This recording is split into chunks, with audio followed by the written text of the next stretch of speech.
इतनी बातों के साथ हम शुरू करते हैं इस यूनिट को, और ये रहा आपका पहला lecture in the name of संपूर्ण बायोलॉजी। तो चलो भाई, ये पैराग्राफ कहता क्या एनसीईआरटी का समझिएगा। बुक अपने सामने खोल लीजिए और इस पैराग्राफ को खोल लीजिए। मैं जब इसको रीड करूंगा तो मैं हिंदी में शब्दों को कन्वर्ट करूंगा, वो आप अपनी बुक के ऊपर लिखते जाओगे। क्लियर? अब सुनिएगा मेरी बात। हाँ, अब सुनिएगा मेरी बात। सबसे पहले हम बात करेंगे बायोलॉजी क्या है। देखो, बायोलॉजी को अगर हम बेसिकली बात करें, बायोलॉजी को हम बहुत तरीके से डिफाइन करते हैं। एनसीईआरटी क्लास 11th में a note for student and teacher में भी बायोलॉजी की 4 डेफिनेशन दी हुई है। लेकिन अगर हम जनरली बेसिकली पूछे एक छोटे बच्चे से जो क्लास 10th पास करके आता है कि बायोलॉजी क्या है, तो बोलेगा सर बायोलॉजी अगर मैं बेसिकली बात करूं, फंडामेंटल बात करूं, बेसिक बोलूं या बायोलॉजी का सार बोलूं या बायोलॉजी को अंग्रेजी में और अच्छा शब्द बोलूं तो जिस्ट बोल दूं, तो बायोलॉजी में सर मुख्यतः हम देखते हैं ये overall story of life on अर्थ है। अर्थात धरती पर जीवन कैसे बना, कैसे धरती पर इतनी डाइवर्सिटी आई, कैसे अलग अलग प्रकार के प्लांट्स बने, कैसे अलग अलग प्रकार के एनिमल्स बने, एल्गी, ब्रायो, टेरिडो, जिम्नो, एंजियो। अर्थात कभी तो ऐसा रहा होगा कि धरती पर पहली बार एक सिंगल सेल बनी होगी। क्लियर? और वो जो सिंगल सेल होगी, उसी सिंगल सेल से सोचे कितने अलग अलग टाइप के ऑर्गेनिज्म बने। मैं देखने में अलग हूं, गाय देखने में अलग है, शेर देखने में अलग है, और वहीं पर फंजाई देखने में अलग है। तो ये डाइवर्सिटी आई, अर्थात ये सारी स्टोरी जो जीवन की जो कहानी है, धरती पर जीवन कैसे आया, फिर इतनी विविधताएं कैसे आई, जो ये बिलियंस ऑफ ईयर में एवोल्यूशन हुआ है, इसकी पूरी कहानी हम पढ़ते हैं बायोलॉजी में। अब आप कहोगे सर क्या ये बायोलॉजी की बेस्ट डेफिनेशन है? नहीं, ये बायोलॉजी की बेस्ट डेफिनेशन नहीं हो सकती है, क्योंकि एक टॉपिक हम पढ़ते हैं एक्सोबायोलॉजी। एक्सोबायोलॉजी मतलब हम अर्थ के बाहर की बायोलॉजी पढ़ते हैं, अर्थात हम उसे बोलते हैं हमारे यहां एलियन साइंस। क्लियर? वो भी बायोलॉजी का पार्ट है। लेकिन यहां पर क्या लिखा है एनसीईआरटी ने? Biology in essence. In essence का मतलब होता है अगर फंडामेंटल डेफिनेशन देनी हो, बिल्कुल बेसिक डेफिनेशन। ये बेस्ट डेफिनेशन नहीं है, मैं फिर रिपीट कर रहा हूं। कह देगा बेस्ट डेफिनेशन ऑफ बायोलॉजी, ये नहीं है सर। वो क्या है वो मैं आगे क्लियर करूंगा आगे के लेक्चर्स में। तो बोल रहा biology in essence. In essence का मतलब लिख लीजिए फंडामेंटल या गेस्ट या सारांश, जो लिखना हो वो लिख लो।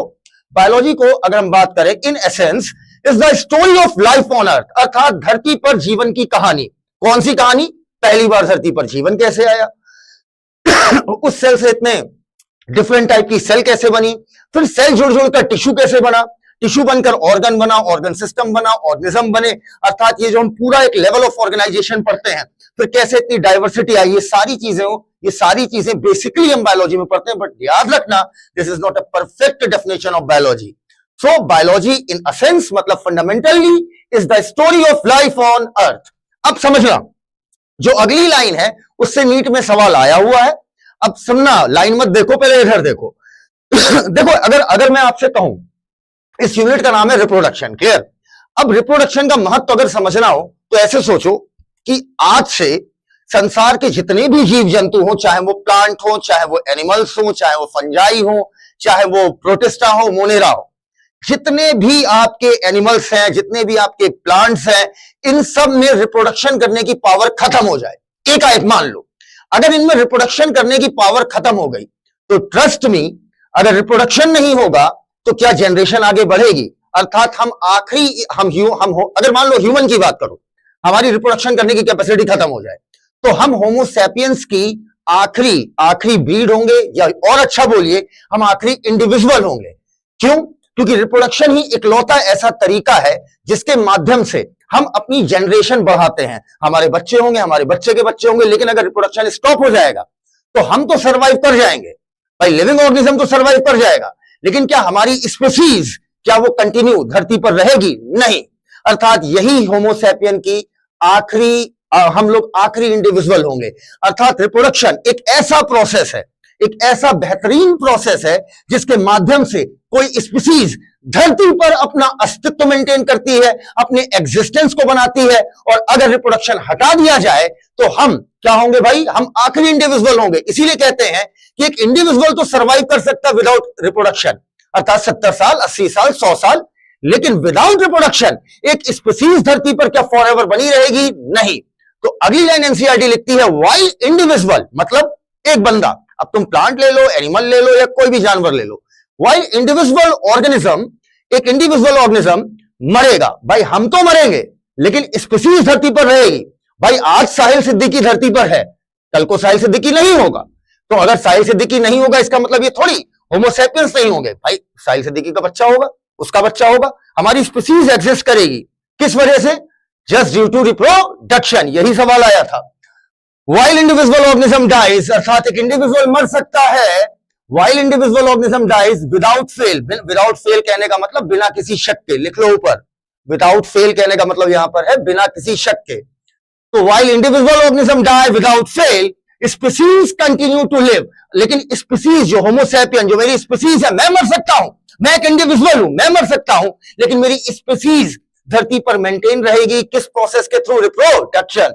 While individual organism die without fail, species continue to live, अर्थात हमारी स्पीसीज धरती पर रहेगी थ्रू मिलियंस ऑफ ईयर।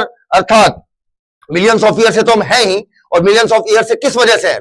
अगर रिप्रोडक्शन है तभी हम हैं। अरे भाई मान लो मेरे परदादा के अंदर रिप्रोडक्टिव कैपेसिटी खत्म हो जाती, हमारे परदादा के अंदर रिप्रोडक्टिव कैपेसिटी खत्म हो जाती, तो वो इंडिविजुअल भी खत्म हो जाते और स्पीसीज भी खत्म हो जाती। तो एनसीईआरटी लिखती है species continue to live through millions of year unless, कब तक? अब सो रुक जाओ, यहां पर एक बहुत अच्छी लाइन है, अच्छा क्वेश्चन बनेगा यहां पर, एसर्शन रीजन बन सकता है यहां से। कैसे?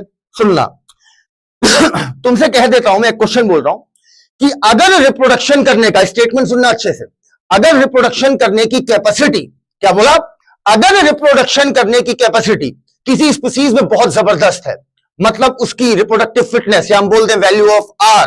भाई मैं बार बार बोल रहा हूं, जो पहली बार पढ़ रहा है इस लेक्चर को मत पढ़ो, अगले से पढ़ो, 100% समझ में आएगा, क्योंकि यहां मैं काफी बातें करूंगा आगे की भी। तो मैं क्या कह रहा हूं समझिएगा। एक स्पीसीज है, बहुत अच्छा सवाल है, सीधा स्टेटमेंट आ जाएगा, गलत हो जाएगा। एक स्पीसीज है, उसकी रिप्रोडक्टिव फिटनेस बहुत हाई है, मतलब वो बहुत सारी प्रोजनी पैदा करता है, क्लियर? अर्थात उसके आर की वैल्यू बोल दीजिए, डार्विन फिटनेस बोल दीजिए, या रिप्रोडक्टिव फिटनेस बोल दीजिए, बहुत हाई है। तो बताओ क्या उस स्पीसीज के एक्सटिंक्ट होने के कोई चांस है? बिल्कुल है। अब कैसे है भाई?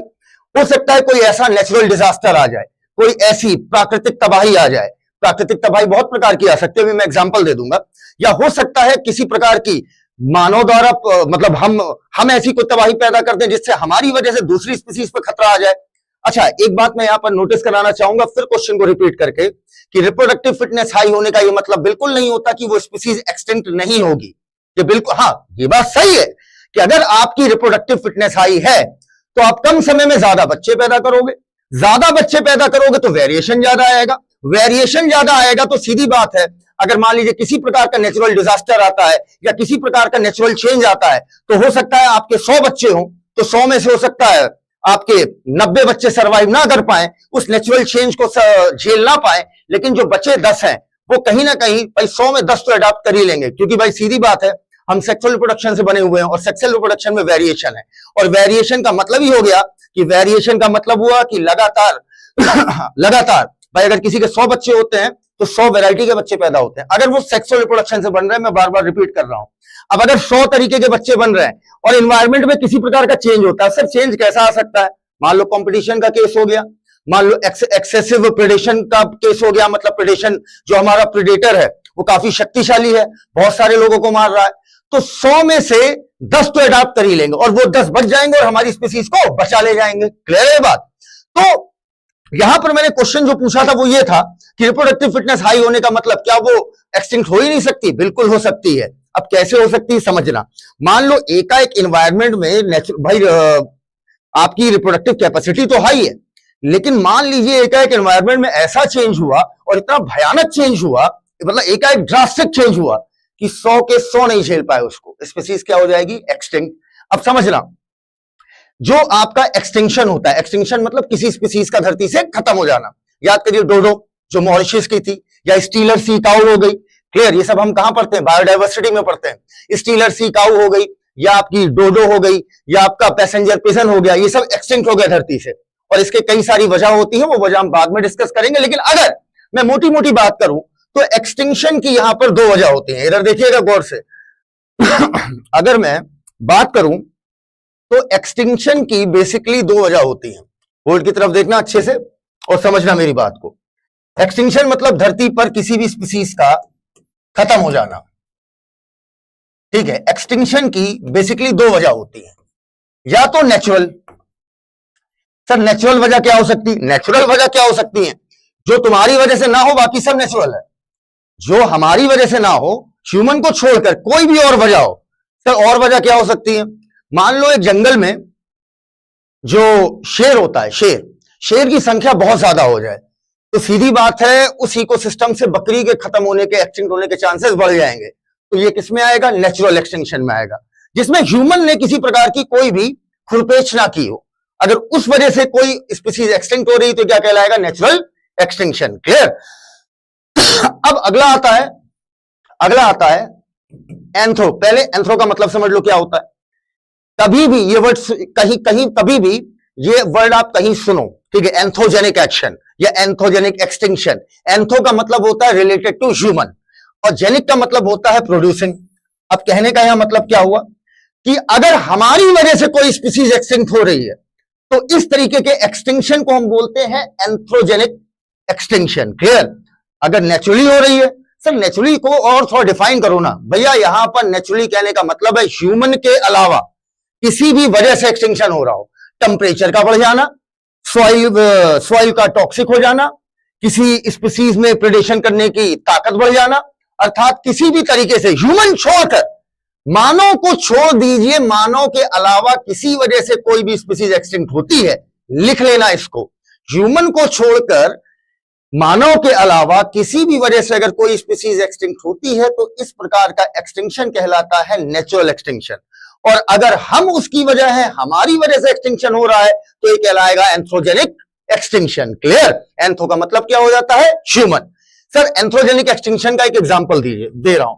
चलो इधर देखो, जब अपन पढ़ते हैं एवोल्यूशन, क्लियर, एवोल्यूशन आपने पढ़ा होगा। एवोल्यूशन में हम लोग पढ़ते हैं क्या नाम है, हाँ इधर आइएगा। एवोल्यूशन में याद करिए बेटा, देखो अभी तो मैं इसको बहुत डिटेल में नहीं बता रहा हूं, अभी बस उतना आप नोट करिए, क्योंकि भाई ये पूरी मतलब एक यूनिट की शुरुआत क्या होती है, यूनिट की शुरुआत का जो पेज होता है वो यूनिट पढ़ने के बाद पढ़ा जाता है। सर आपने पहले क्यों पढ़ाया?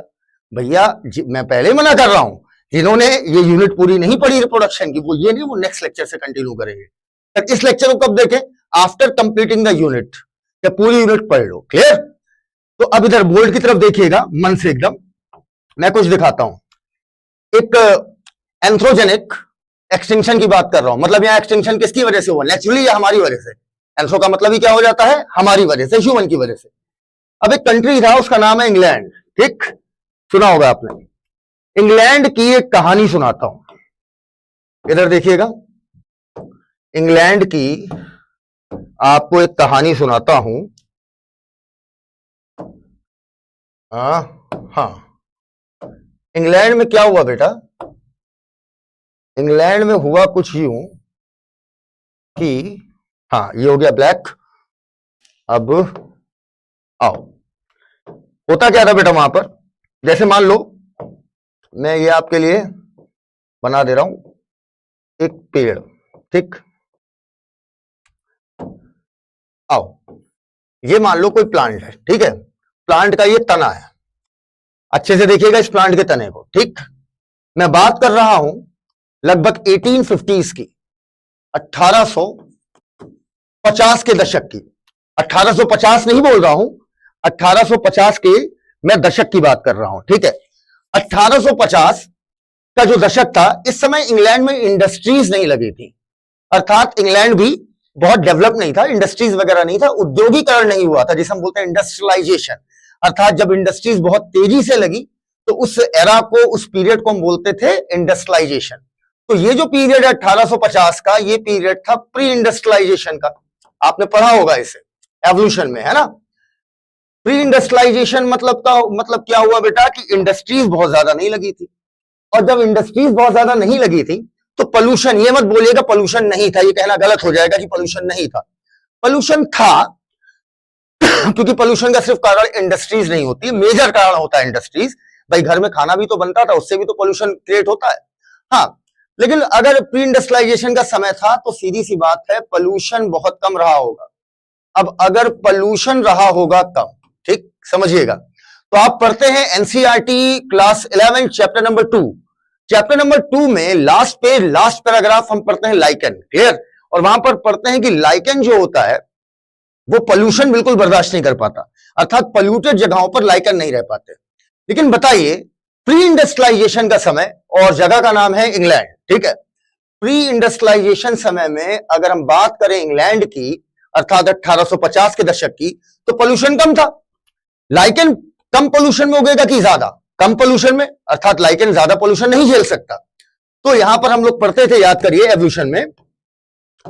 तो अब हुआ क्या कि पोल्यूशन कम था, तो व्हाइट कलर के लाइकेन इंग्लैंड में बहुत पाए जाते थे। वैसे भी अंग्रेज गोरे होते हैं, लाइकेन भी वहां का गोरा ही है। लाइकेन बहुत कलर के होते हैं, पर इंग्लैंड में व्हाइट कलर के डोमिनेंट होते हैं और ये पेड़ों पे चिपक जाते थे। तो पेड़ कैसे दिखेंगे आपके?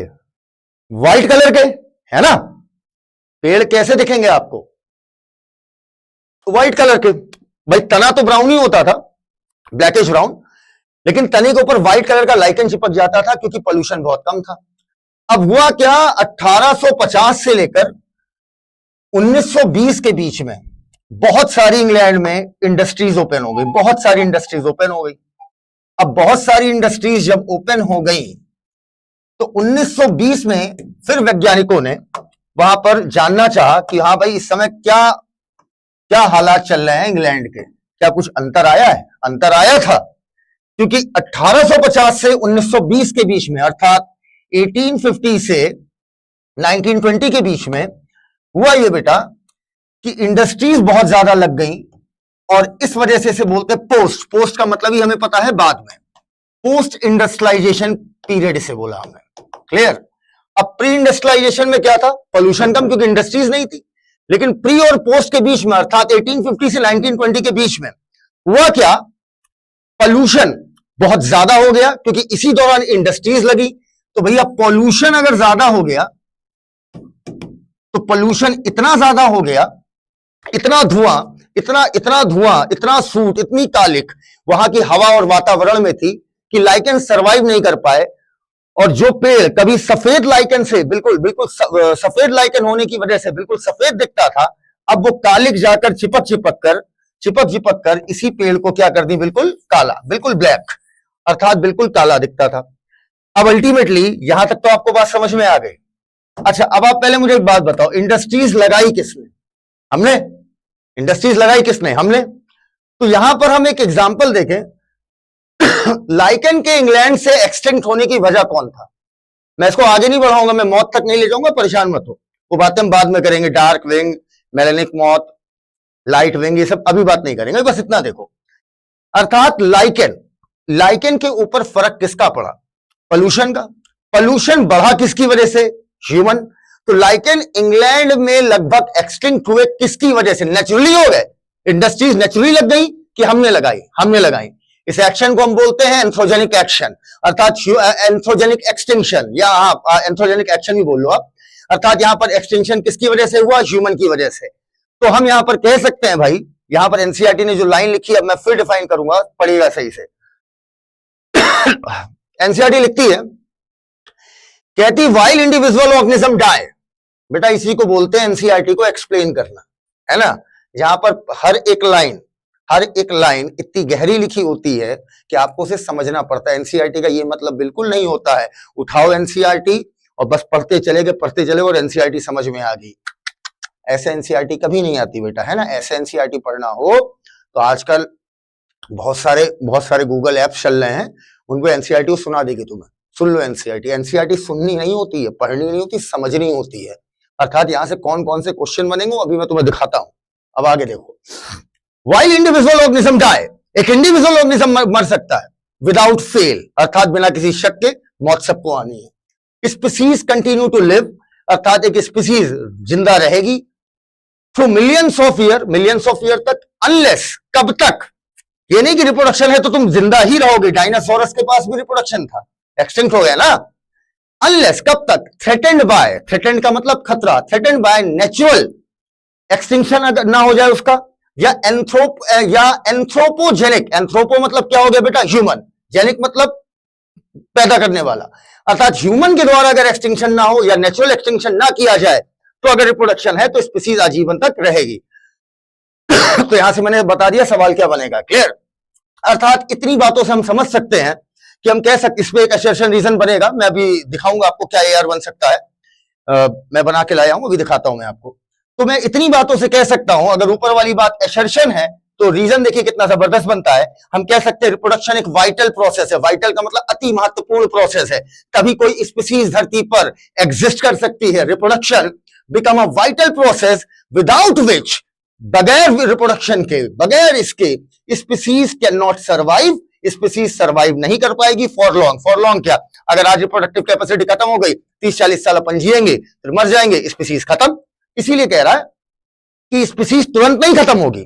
क्या बोला, यहां पर फिर सवाल बन जाएगा। सवाल क्या बनेगा, अगर रिप्रोडक्टिव कैपेसिटी खत्म हो जाए, अगर रिप्रोडक्टिव कैपेसिटी खत्म हो जाए तो क्या स्पीसीज तुरंत खत्म हो जाएगी? नहीं, इंडिविजुअल जब तक जिंदा रहेगा तब तक आपका तब तक स्पीसीज एग्जिस्ट करेगी। इसी वजह से बहुत छोटे छोटे भाई इतने प्यारे सवाल बन जाएंगे ना, रो दोगे। इसीलिए मैं कह रहा हूं एक एक बात मेरी मन से सुनना। इतने कायदे से एनसीईआरटी की हर एक लाइन में हम घुसेंगे ना, हर एक लाइन पे कौन कौन से सवाल बन सकते हैं। देखो, सवाल कठिन वही होते हैं जो पहली बार सामने आ जाए। आएंगे तो एनसीईआरटी से ही, तो काहे नहीं कर पाते हम 90 में 90। लाइन पे वेट नहीं करते ना, अरे सर आगे बढ़ो, सर हो गया, अब आगे बढ़ो। आगे बढ़ने में तो बेटा मेरी मैराथन के लेक्चर पढ़े, देख लो। इतनी देर में मैं जेनेटिक्स बोल डालता हूं। जो नए हूं उन्हें बता रहा हूं, जो पुराने हैं वो जानते हैं। क्लियर? तो इसलिए एक एक लाइन जब हम सीख रहे हैं तो सीखो, ताकि जब मैं रिवीजन पे आऊं और मैं मैराथन चालू करूं तो आप हर चीज ग्रिप में लेते जाओ, खटाखट खटाखट आपको हर एक बात समझ में आती जाए। क्लियर है? अब इधर देखिएगा, कहता है, हाँ यहां पर सवाल देखो क्या बन सकता है। क्या बगैर रिप्रोडक्शन के स्पीसीज तुरंत एक्सटिंक्ट हो जाएगी? नहीं, स्पीसीज तुरंत एक्सटिंक्ट नहीं होगी, क्योंकि जब तक वो इंडिविजुअल जिंदा है तब तक तो भाई साहब स्पीसीज रहेगी ही रहेगी। हाँ सर, उसके बाद अब उसकी प्रोजनी नहीं आएगी तो वो स्पीसीज एक्सटिंक्ट हो जाएगी। इसलिए can not survive for long लिखा है। ईच इंडिविजुअल, प्रत्येक इंडिविजुअल लीव्स मतलब छोड़ता है अपनी प्रोजनी, अपने बच्चे, बाय एसेक्सुअल और सेक्सुअल मीन्स। अब मैं क्वेश्चन पूछूंगा और पानी पीना चाहूंगा कि एसेक्सुअल और सेक्सुअल रिप्रोडक्शन, क्लियर? ये तो समझ में आ गई होगी, बेसिक सी लाइन है कि एसेक्सुअल और सेक्सुअल रिप्रोडक्शन की मदद से हम अपने बच्चे पैदा करते हैं। हम नहीं, ह्यूमन नहीं, ओवरऑल लिविंग ऑर्गेनिज्म की बात कर रहा, हम तो सिर्फ सेक्सुअल वाले हैं। तो मेरा क्वेश्चन है, एसेक्सुअल और सेक्सुअल में, इन दोनों में गैमेट इस्तेमाल किस में होता है? कमेंट करो। 1 मिनट 30 सेकंड का टाइम है बस। 30 सेकंड का टाइम है, कमेंट करो।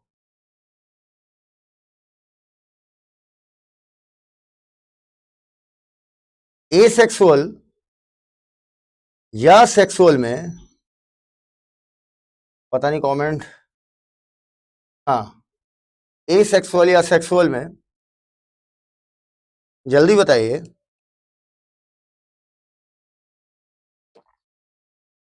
किसमें?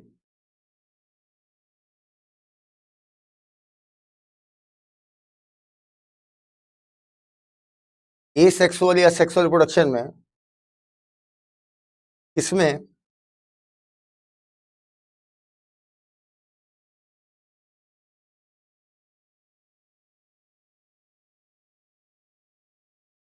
कमेंट्स ऑन नहीं है क्या?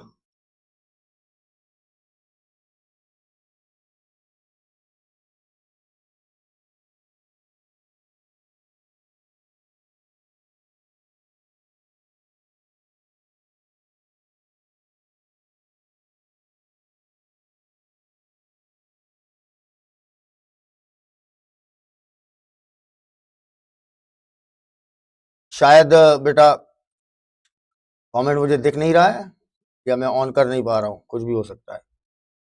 हाँ, कस्टमाइजेशन यहाँ से ऑन होगा। अरे यार, लाइव चैट तो, लाइव चैट नहीं ऑफ करनी है भाई, लाइव चैट रिप्लाई, ठीक है। अब लेकिन कमेंट कहाँ दिखेगा? हाँ, कमेंट दिखेगा, ऑन है। हाँ भाई कमेंट करो, सेक्सुअल और एसेक्सुअल रिप्रोडक्शन, सेक्सुअल और एसेक्सुअल रिप्रोडक्शन इसमें, अब कमेंट ऑन है बेटा, जल्दी लिख के जल्दी करो।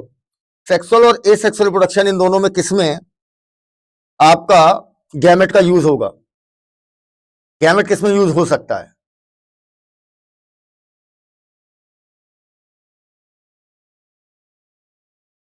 जल्दी करो।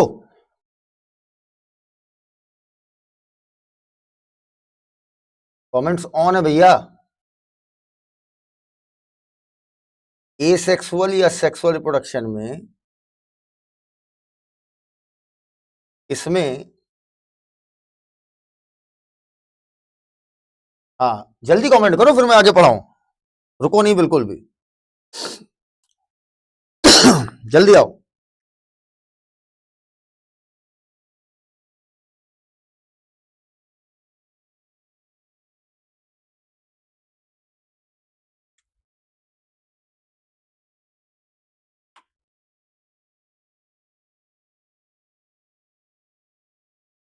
चलिए, मैंने आपका जवाब सुन लिया, अब आइए आगे बातें शुरू करते हैं। ठीक है, चलो अब सुनो। देखो भाई, पहले जब एनसीईआरटी में चैप्टर नंबर 1 हुआ करता था तो वहां पर एनसीईआरटी यहां पर एक बात कहती थी। ठीक है, सुनना क्या कहती थी। जब यहां पर पहले एनसीईआरटी, ये समझ गए ना, एंथ्रोपोजेनिक एक्शन की क्या कहानी है। ह्यूमन की वजह से ह्यूमन ने इंडस्ट्रीज लगाई, पोल्यूशन बढ़ा, लाइक एन एक्सटिंक्ट हो गया। इस तरीके का एक्सटिंक्शन कहलाएगा एंथ्रोपोजेनिक एक्सटिंक्शन। एग्जाम्पल देकर पूछ लेगा। चलो आगे बढ़ो बेटा, अब इधर देखो।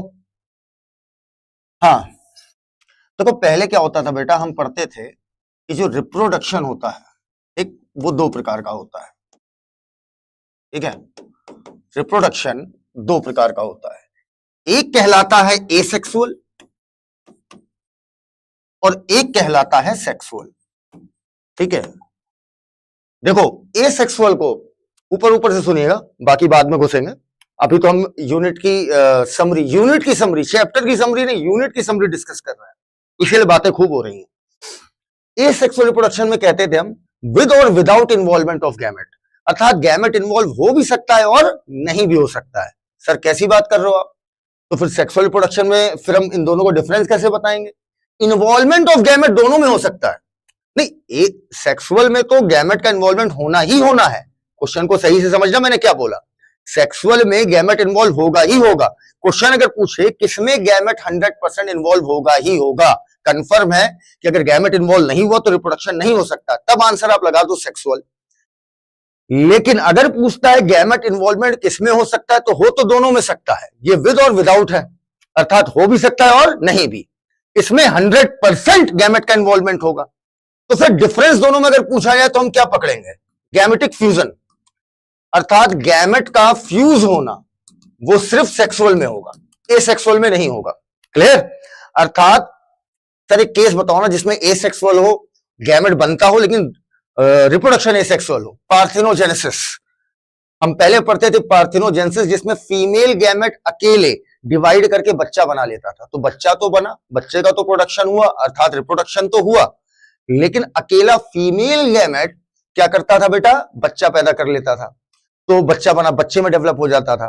तो हुआ तो ये एसेक्सुअल, क्योंकि गैमेटिक फ्यूजन नहीं हुआ। लेकिन ये रिप्रोडक्शन कैसा कहलाएगा, एसेक्सुअल। क्लियर है बात।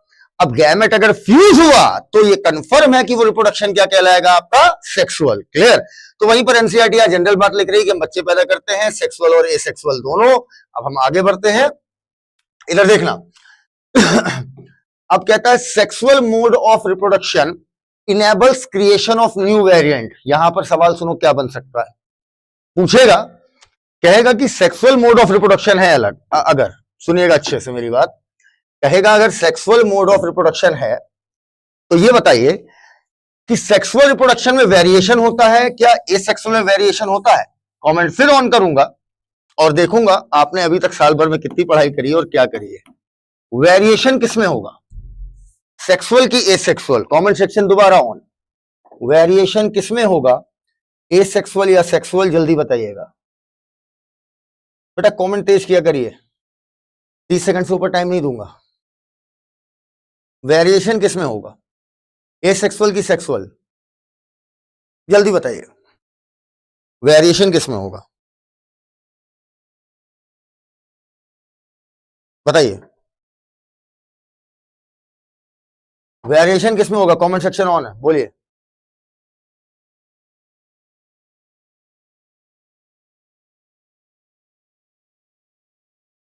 जल्दी बेटा तेज कमेंट किया करो और लाइव ही देख लो, लाइव के बाद नहीं देख पाओगे, मैं तुम्हें बता रहा हूं, लाइव ही देखो पूरा लेक्चर।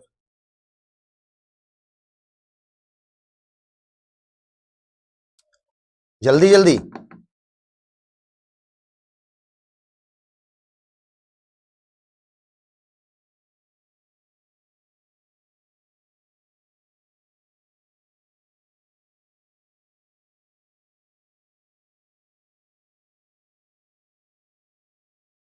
वेरिएशन किसमें होगा?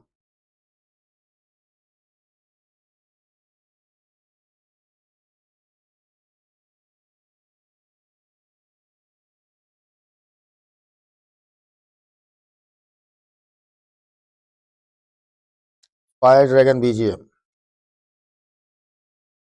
ये सब नाम मत डाला करो बेटा, मैं लूंगा नहीं, अपने नाम से डालो, तुम्हारा नाम खूबसूरत है, ट्रस्ट में। अर्पित द्विवेदी, प्यारा बोला तुमने, इस पर मैं तुम्हें रिप्लाई करूंगा, रुको। अर्पित द्विवेदी ने बहुत सही बात लिखी सर, एनसीईआरटी लिखती है कि बायोटेक्नोलॉजी में कि सिर्फ सेक्सुअल में होता है। बोलता हूं मैं इस पर, अच्छा अच्छा बोला तुमने।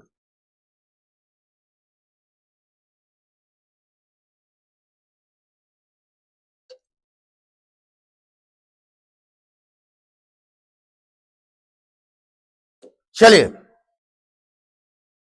अच्छा मेरे स्टूडेंट हो, गुड, आओ चलो फिर हम आगे बढ़ते हैं। अब मैं आपको बताता हूं इसका आंसर क्या होगा। देखो, जनरली अगर पूछा जाए, क्या बोला, गौर से सुनना, अगर जनरली पूछा जाए कि रिप्रोडक्शन कौन से रिप्रोडक्शन में वेरिएशन होगा, जनरल, ठीक है, तो आपका आंसर होगा सेक्सुअल। एनसीईआरटी ने बायोटेक में बात लिखी है, बिल्कुल सही बात है। लेकिन ये देखो, जब कोई क्वेश्चन इस तरीके से पूछता है ना, तो वो जनरल स्टेटमेंट होता है। समझ पाए हमारी बात? एक जनरल स्टेटमेंट कि भाई किस रिप्रोडक्शन में वेरिएशन होता है, आपको पता है सेक्सुअल, बिल्कुल सही बात है। लेकिन अब क्वेश्चन तुमसे स्पेसिफिकली पूछ रहा है स्टेटमेंट की तरह कि एसेक्सुअल में वेरिएशन हो ही नहीं सकता एट एनी कॉस्ट। अब ये बात जनरली नहीं रह गई भाई साहब, अब वो आपसे स्पेसिफिकली पूछ रहा है कि क्या एसेक्सुअल रिप्रोडक्शन में वेरिएशन हो ही नहीं सकता। एसेक्सुअल रिप्रोडक्शन, फिर सुनो मेरे भाई, यही नीट में गलती करके चले आओगे। एसेक्सुअल रिप्रोडक्शन में वेरिएशन नहीं होता, बिल्कुल नहीं होता, सही बात है। जिन्होंने कहा नहीं होता, सही बोला। एसेक्सुअल रिप्रोडक्शन में वेरिएशन हो ही नहीं सकता, तो ये स्टेटमेंट हो जाएगा गलत, क्योंकि एक बच्चे ने बड़ी अच्छी बात लिखी, एक रीजन उस बच्चे ने बोला, बिल्कुल सही बोला कि सर डीएनए रेप्लिकेशन में मान लीजिए एरर आ गया तो, हाँ, तो अगर डीएनए रेप्लिकेशन में एरर आ जाएगा तो म्यूटेशन हो जाएगा, और म्यूटेशन हो जाएगा तो वेरिएशन हो जाएगा एसेक्सुअल में भी, क्योंकि डीएनए रेप्लिकेशन तो दोनों में होगा ना, चाहे एसेक्सुअल हो चाहे सेक्सुअल हो। अच्छा, दूसरी बात, अब एक रीजन मैं और बताता हूं। मान लो म्यूटाजेन, जो हम जेनेटिक्स में पढ़ते हैं, अर्थात कोई भी भाई म्यूटाजेन, म्यूटाजेन मतलब जो म्यूटेशन कराए, जेन मतलब जेनेसिस, म्यूटेशन कराने वाला, किसी म्यूटेशन की वजह से भी ये चीज हो सकती है, जैसे यूवी रे की वजह से, यूवी रे एक म्यूटाजेन है, क्लियर। किसी केमिकल की वजह से बहुत सारे केमिकल म्यूटाजेन है। तो कहने का मतलब यहां पर क्या था, अर्थात किसी म्यूटाजेन की वजह से एसेक्सुअल रिप्रोडक्शन में, मान लो एक ईस्ट है, एसेक्सुअल रिप्रोडक्शन कर रहा है, बडिंग कर रहा है, क्लियर, बडिंग कर रहा है, तो बडिंग करने के लिए डीएनए रेप्लिकेशन तो करोगे, एक सेल से दो सेल बनाओगे तो डीएनए रेप्लिकेशन करोगे, और डीएनए रेप्लिकेशन अगर तुम करोगे और उसमें एरर आ गया, गलती हो गई, डीएनए पॉलीमरेज सही से प्रूफ रीडिंग नहीं कर पाया। अब देखो भाई, मैंने पहले ही कहा था, ये मैं बहुत जनरल बातें करूंगा आज और पूरी बुक से करूंगा, इस वजह से ये लेक्चर मैं फिर बोल रहा हूं, जो पहली बार बायो पढ़ रहा वो मत देखे भाई, ठीक है। अब वो सीखने वाला लेक्चर जो आएगा, ये भी सीखने वाला है, जो पूरी बायो पढ़ा उसे बहुत मजा आएगा कि गजब सब कुछ रिलेट कर रहे हैं सर, क्योंकि यहां रिलेट करना पड़ेगा। तो मेरी बात सुनो, तो मान लो डीएनए पॉलीमरेज सही से काम नहीं किया, उसने प्रूफ रीडिंग सही से नहीं की रेप्लिकेशन के दौरान, तो एसेक्सुअल रिप्रोडक्शन से बनने वाली सेल में भी वेरिएशन आएगा। या मान लो किसी म्यूटाजेन की वजह से ये चीज हो गई, अब तो फिर सर यहां पर क्या बोलेंगे, अगर हमसे जनरली बोला कि वेरिएशन जो होता है वो एसेक्सुअल में नहीं पाया जाता, सेक्सुअल में होता है, बिल्कुल सही बात है, मैं इसे क्रॉस करूंगा, इसे टिक करूंगा। लेकिन अगर उसने कह दिया कि एसेक्सुअल में किसी भी कीमत पे वेरिएशन नहीं आ सकता, तो ये बात गलत है।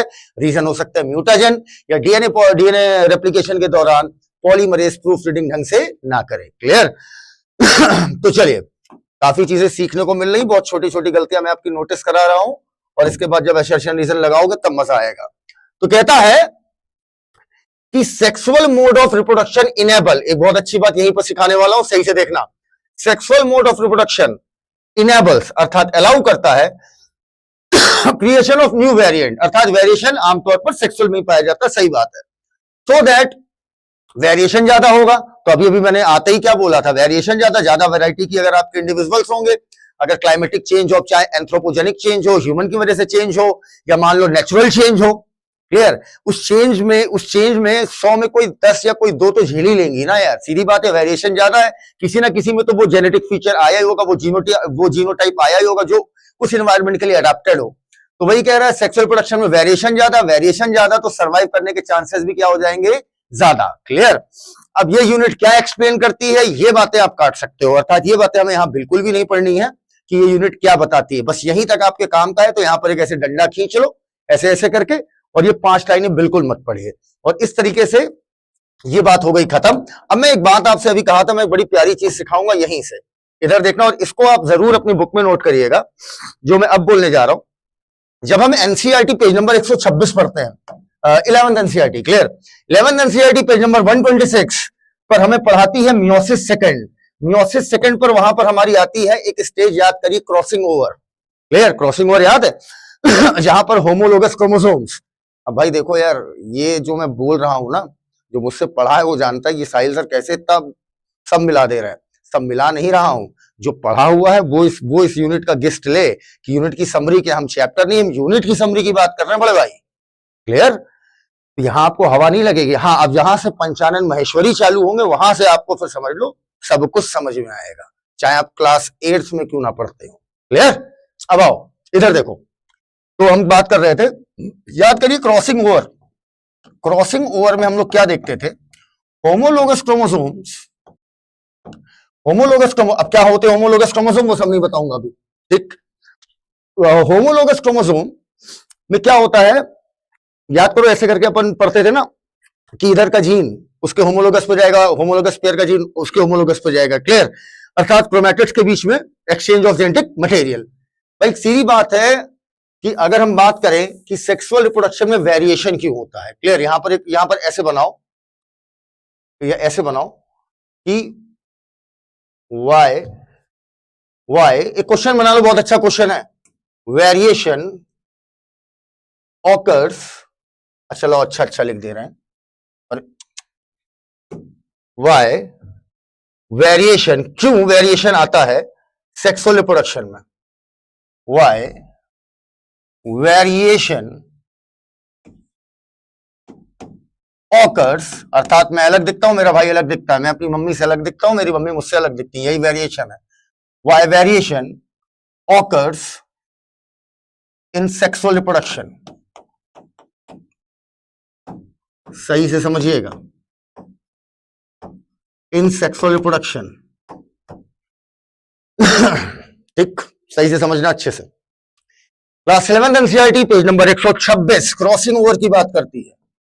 जब भी गैमेट बनेगा हम लोगों में, जितने भी डिप्लॉयड ऑर्गेनिज्म है, क्लियर, हैप्लॉयड की बात नहीं कर रहा हूं। अब कहोगे सर बताओ डिप्लॉयड ही क्यों बोला, हैप्लॉयड क्यों नहीं बोला, भाई बहुत से वीडियो पड़े हुए हैं मेरे सेल डिवीजन के, यूट्यूब पे जाकर पढ़ लो। क्लियर, अभी नहीं बता सकता ना बेटा। क्लियर, और जो एकदम पहली बार बायो पढ़ रहा होगा, अरे बाप रे कितना हाई फाई पढ़ाते हैं, बड़ा हाई फाई नहीं पढ़ाते, क्लास 8 का बच्चा भी समझ जाएगा, ऐसा बताता हूँ, ऐसा सिखाता हूँ। अभी जो बात हो रही है वो ये सेंस में हो रही है कि मैं पूरे यूनिट को बार बार बोल रहा हूं, पूरे यूनिट की समरी बता रहा हूं। क्लियर, अब देखो, सेक्सुअल रिप्रोडक्शन अगर होगा तो सीधी बात है गैमेटिक फ्यूजन होगा ही होगा। या अभी बताया यार, ये सेक्सुअल और सेक्सुअल में डिफरेंस किस चीज का है, गैमेट बनने का नहीं, गैमेट के फ्यूज होने का है। अब अगर सेक्सुअल रिप्रोडक्शन होगा तो गैमेटिक फ्यूजन होगा।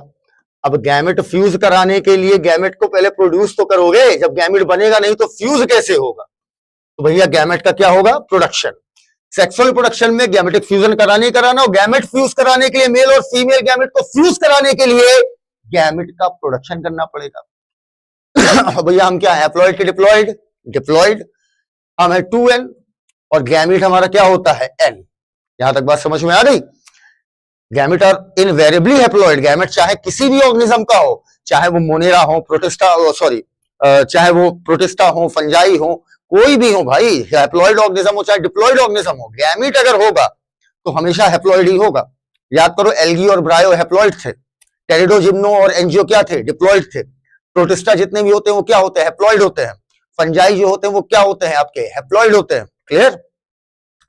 लेकिन अगर हम बात करें टेरिडोजिम्नो, एंजियो और जितने भी एनिमल्स हैं उनकी, वो सब क्या है, डिप्लॉइड। लेकिन गैमेट किसी का भी हो, गैमेट आर इनवेरिएबली, इनवेरिएबली का मतलब बिना किसी शक के, गैमेट्स आर इनवेरिएबली हैप्लॉइड। तो हम लोग सेक्सुअल रिप्रोडक्शन कर रहे हैं, गैमेट फ्यूज कराना है तो गैमेट बनाना पड़ेगा। हम डिप्लॉइड हैं, डिप्लॉइड से हैप्लॉइड बनाने के लिए हमें क्या करानी पड़ेगी, मियोसिस। समझते जाना, मियोसिस कराने के लिए मियोसिस फर्स्ट कराओगे कोई बात नहीं, लेकिन मुन्ना जब तुम मियोसिस सेकंड कराओगे तो मियोसिस सेकंड के प्रोफेज सेकंड में हमें क्या करानी पड़ती है, क्रॉसिंग ओवर। और जब क्रॉसिंग ओवर कराओगे तो सीधी बात है तुम्हें मिलेगा रिकॉम्बिनेशन। घसीट के लिख रहा हूं अभी, रिकॉम्बिनेशन। और रिकॉम्बिनेशन इसका मतलब नया कॉम्बिनेशन, नया कॉम्बिनेशन मतलब वेरिएशन। क्या ये बात समझ में आ गई? तो भैया सेक्सुअल रिप्रोडक्शन में गैमीट प्रोडक्शन के दौरान हमें कराना पड़ता है क्रॉसिंग ओवर। जाकर जो बिल्कुल भी भूल गए हो वो जाकर NCERT page number 126 11th NCERT का page number 126 cell cycle and cell division पर जाकर इसे देख लें। तो भैया हमारा पहला रीजन क्या बनेगा, क्रॉसिंग ओवर। ये जरूर छापना, क्रॉसिंग ओवर। क्लियर। तो सबसे पहले क्या कराना पड़ेगा भाई, ठीक ठाक लोग देख रहा हूं, मतलब समझ में आ रहा है आपको, पढ़े लिखे इंसान हो। Crossing over. क्लियर। अच्छा, अब मैं अगर आगे बात करूं तो दूसरा रीजन है, ये रीजन कई लोगों के लिए नया होगा। जेनेटिक्स, अगर आपके पास बुक हो तो जेनेटिक्स में हम लोग एक चैप्टर पढ़ते हैं, principle of inheritance and variation. Clear. NCERT chapter number 4, principle of inheritance and variation. वहां पर एनसीईआरटी पेज नंबर 64 पर, पेज नंबर 64 पर याद करिए हम मेंडल के लॉस पढ़ते हैं। वहां पर एक लॉ आता है, लॉ ऑफ इंडिपेंडेंट असॉर्टमेंट। अर्थात अब इंडिपेंडेंट असॉर्टमेंट तो अभी एक्सप्लेन नहीं करूंगा, अभी जेनेटिक्स भी यूट्यूब पे पूरी आएगी, कंप्लीट आएगी। क्लियर। बिल्कुल निश्चिंत रहिए, वहां पर समझाऊंगा। जिन्हें आता है बहुत अच्छी बात है। तो दूसरा रीजन होता है law of independent assortment. Law of independent assortment, independent assortment. अच्छा चलो हल्का सा बता दे रहा हूं। इंडिपेंडेंट असॉर्टमेंट में क्या होता है, मान लो अब मैं दो क्रोमैटिड वाले क्रोमोसोम नहीं बना रहा हूं। क्लियर। मान लो ये दोनों होमोलोगस क्रोमोसोम है और ये दोनों होमोलोगस क्रोमोसोम है, ठीक है। तो ये दोनों आपस में होमोलोगस, इनको बोलूंगा, मान लो इसका नाम रख दिया 1, इसका नाम रख दिया 2, इसका नाम रख दिया अल्फा और इसका नाम कुछ भी बीटा। 1 और 2, 1 और 2 होमोलोगस, अल्फा और बीटा आपस में होमोलोगस। ठीक है। समझा नहीं रहा हूं, सिर्फ बता रहा हूं। समझाऊंगा तब तो नसों में डाल दूंगा तुम्हारे। जो ये वाला क्रोमोसोम है, क्लियर, या तुम वही बात इसके लिए कह दो, कोई फर्क नहीं पड़ता। ये वाला क्रोमोसोम अल्फा के साथ भी जा सकता है गैमेट बनाने के दौरान, और बीटा के साथ भी जा सकता है। क्या ये बात समझ में आ गई? लॉ ऑफ सेग्रीगेशन की बात नहीं कर रहा हूं, सेग्रीगेशन अलग बात है। सेग्रीगेशन कहता था कि होमोलोगस क्रोमोसोम एक साथ एक गैमेट में नहीं जाएंगे, ये है सेग्रीगेशन। इंडिपेंडेंट असॉर्टमेंट क्या कहता है कि असॉर्ट मतलब होता अलग होना, अर्थात 1 फ्री है भाई, दो पॉसिबिलिटी, या तो 1 अल्फा वाले क्रोमोसोम के साथ जाएगा या तो बीटा वाले के साथ जाएगा। क्लियर। उसी प्रकार 2 या तो अल्फा वाले के साथ जाएगा या तो बीटा वाले के साथ जाएगा। क्लियर। फिर कह रहा हूं लॉ ऑफ सेग्रीगेशन अलग था भाई। लॉ ऑफ सेग्रीगेशन कहता था कि होमोलोगस पेयर ऑफ क्रोमोसोम एक साथ एक गैमेट में नहीं जाते, ये दोनों अलग अलग गैमेट में जाएंगे, अर्थात 1 अलग में जाएगा, 2 अलग में जाएगा, अल्फा अलग में जाएगा, बीटा अलग में जाएगा। लेकिन इंडिपेंडेंट असॉर्टमेंट क्या कहता है? इंडिपेंडेंट असॉर्टमेंट कहता है कि होमोलोगस पेयर का कोई एक क्रोमोसोम किसी दूसरे होमोलोगस पेयर में से किसी के साथ भी जा सकता है, दोनों के साथ नहीं जाएगा एक साथ, या तो अल्फा के साथ या तो बीटा के साथ। अगर अल्फा के साथ जाएगा तो भाई अलग टाइप का गैमेट बनेगा, बीटा के साथ जाएगा तो अलग टाइप का गैमेट बनेगा। इसका मतलब दूसरी वजह हुई एनसीईआरटी पेज नंबर 64 पर लिखा हुआ लॉ ऑफ इंडिपेंडेंट असॉर्टमेंट, जिसकी वजह से आपका क्या आएगा, वेरिएशन। क्या ये बात एकदम समझ में आ गई है? चलिए, तो इन दोनों की वजह से, इन दोनों क्रॉसिंग ओवर और इंडिपेंडेंट असॉर्टमेंट की वजह से गैमेट कैसे बनेंगे? सारे डिफरेंट टाइप के, अरे अरबों टाइप के गैमेट बनेंगे भाई, अरबों खरबों टाइप के गैमेट बनेंगे। नहीं सर, गैमेट तो दो प्रकार का होता है, एक एक्स और एक वाई। अरे मेरे भाई, गैमेट अरबों प्रकार का होगा। जब तुम एक पार्टिकुलर क्रोमोसोम या पार्टिकुलर कैरेक्टर देखते हो तब बोलते हो दो प्रकार का गैमेट। जेनेटिक्स में 4 प्रकार का गैमेट। सारे कैरेक्टर देखोगे तो अरबों टाइप का गैमेट बनेगा। फिर एक्सप्लेन कर दो। यूनिट की समरी बढ़ा रहा हूं, क्लियर? यहां पर मैं सारी बातें कर रहा हूं। जब सिखाऊंगा तो बात अलग होगी, सिखाऊंगा इसके बाद जब पंचानन महेश्वरी आएंगे। तो इन दोनों की वजह से बनता है डिफरेंट टाइप ऑफ गैमेट। अब करोड़ों टाइप के गैमेट, पता नहीं कौन सा गैमेट किससे फ्यूज हो जाए, पता नहीं कौन सा गैमेट किससे फ्यूज हो जाए। तो अब यहां पर डिफरेंट टाइप ऑफ गैमेट की होती है रैंडम मेटिंग, कोई किसी से मिल सकता है। यह है तीसरी वजह जिसकी वजह से सेक्सुअल रिप्रोडक्शन में इन दोनों के कारण ये प्रॉपर्टी आती है। और रैंडम मेटिंग इनकी वजह से, इन सब की वजह से अल्टीमेटली क्या आता है बेटा? वेरिएशन। इच्छा हो तो छाप लीजिएगा, स्क्रीनशॉट खींच लीजिए। इसकी वजह से क्या आएगा? वेरिएशन। क्लियर? तो चलिए यहां पर ये पेज हमारा खत्म होता है, हमने सारी बातें कर ली। हेलो बच्चों, ये साहिल सिद्दीकी। आज हम पार्ट 2 पर बात करेंगे। Last lecture sexual reproduction flowering plants. Last lecture में हम लोग क्या देखे थे बेटा? हमने यूनिट का पूरा इंट्रोडक्शन पढ़ा था, जहां पर chapter number 1 sexual reproduction flowering plant, chapter number 2 human reproduction और उसके बाद चैप्टर नंबर 3 रिप्रोडक्टिव हेल्थ। इन सब को हमने एवोल्यूशन से रिलेट किया, जेनेटिक्स से रिलेट किया। हमने ये जाना कि सेक्सुअल रिप्रोडक्शन में वेरिएशन क्यों होता है, फिर क्रॉसिंग ओवर को हमने वेरिएशन से रिलेट किया, इंडिपेंडेंट असॉर्टमेंट को हमने वेरिएशन से रिलेट किया, और अल्टीमेटली इस तरीके से हमारा पहला लेक्चर हो गया था। आज के लेक्चर में बेटा हम बात करेंगे एक एमिनेंट बॉटनिस्ट की, जिनका नाम है पंचानन महेश्वरी। मैं एक बार कमेंट सेक्शन ऑन करूंगा सिर्फ इसलिए, ये जानने के लिए कि आप लोग को मेरी वॉइस वगैरह सब क्लियर है, फिर मैं चालू होता हूं। क्लियर? कमेंट सेक्शन पर तुरंत आइएगा।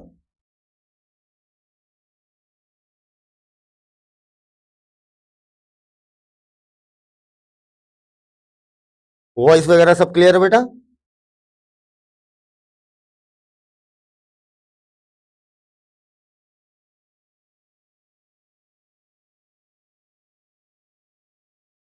वॉइस क्लियर है बेटा?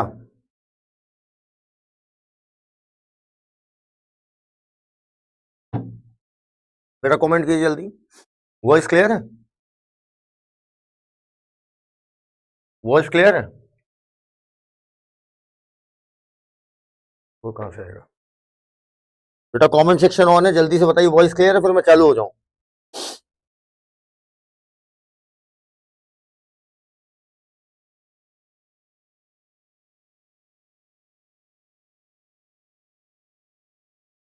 ऊपर ही रखा है ना, क्लास 112 यही है।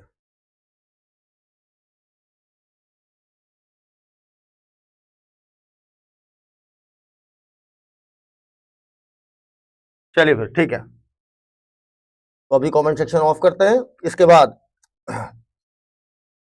ओके चलिए चलिए चलिए चलिए चलिए ओके। तो आज के लेक्चर में हम लोग बात करेंगे पंचानन महेश्वरी, देश के एक महानतम बॉटनिस्ट। इनकी अगर मैं बॉटनी के क्षेत्र की बात करूं या इनकी मैं पर्सनल निजी जिंदगी की बात करूं तो बहुत दिलचस्प है, और बहुत ही, ये बंदा बहुत ही मोटिवेटिंग, और इसकी लाइफ बड़ी ही गजब की रही, मतलब एक ट्रेजिक लाइफ रही, और कैसे ये कहां से कहां पहुंचे, इन सारी चीजों पर हम बात करेंगे। अब आओ बातें करते नीट के पर्सपेक्टिव से। नीट के पर्सपेक्टिव से ये लेक्चर कहां जाएगा? देखो अब क्या है ना भाई, एनसीईआरटी को हम कहीं से भी नहीं छोड़ सकते। अब वो समय गया जिस समय पर हम लोग ये बोल देते थे कि भाई अंदर अंदर का टेक्स्ट पढ़ लो, बात खत्म। अब यार वो इंट्रो के, अब वो यूनिट के इंट्रोडक्शन से भी सवाल बना दे रहा है, तो स्वाभाविक है साइंटिस्ट से सवाल तो पहले भी पूछ चुका है। तो हम बिल्कुल इंटरेस्टिंग वे में सीखेंगे पंचानन महेश्वरी के बारे में, इनका पूरा जीवन परिचय क्या था। और इतने इंटरेस्टिंग वे में, देखो बायोलॉजी के टीचर का एक ही काम होता है कि बच्चा बायोलॉजी घर पे ना पढ़े, घर पे पढ़े फिजिक्स और केमिस्ट्री, क्योंकि तीनों सब्जेक्ट किसी भी स्टूडेंट से कभी बैलेंस नहीं हो सकता। और हर बच्चे को ये लगता है कि सर फिजिक्स पढ़ते हैं तो बायो छूट जाती है, बायो पढ़ते हैं तो केमिस्ट्री छूट जाती है, मतलब दो बैलेंस हो पाते हैं, तीसरा गड़बड़ हो जाता है। तो बेटा बायो के टीचर का काम ही ये होता है कि वो अपने लेक्चर में ही सब कुछ सिखाए। अब मैं अपने लेक्चर में ही आपके दिमाग में सारी बातें तब डाल पाऊंगा कि जो मैं कहूं, अगर मैं आपके सामने होता हूं तो तुम्हें करा लेता हूं।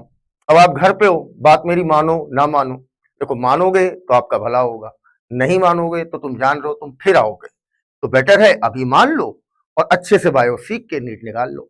ठीक है, तो पंचानन महेश्वरी का ये जो हम लेक्चर है पूरा डेडिकेट करेंगे पंचानन महेश्वरी को, जिस पर हम लोग देखेंगे कि कैसे कैसे नीट क्वेश्चन पूछ सकता है, उस क्वेश्चंस की प्रैक्टिस भी यही करेंगे। वो क्वेश्चन सारे मैंने ही फ्रेम किए हैं, अच्छे क्वेश्चन है। क्लियर, तो आइए शुरू करते हैं पंचानन महेश्वरी की कहानी से। तो बेटा पंचानन महेश्वरी के बारे में मैं बात करूं उससे पहले हम चलते हैं अपने बोर्ड की तरफ, और मैं आपको एक सिंपल सी ट्रिक बताता हूं, उस ट्रिक पे फोकस करिएगा।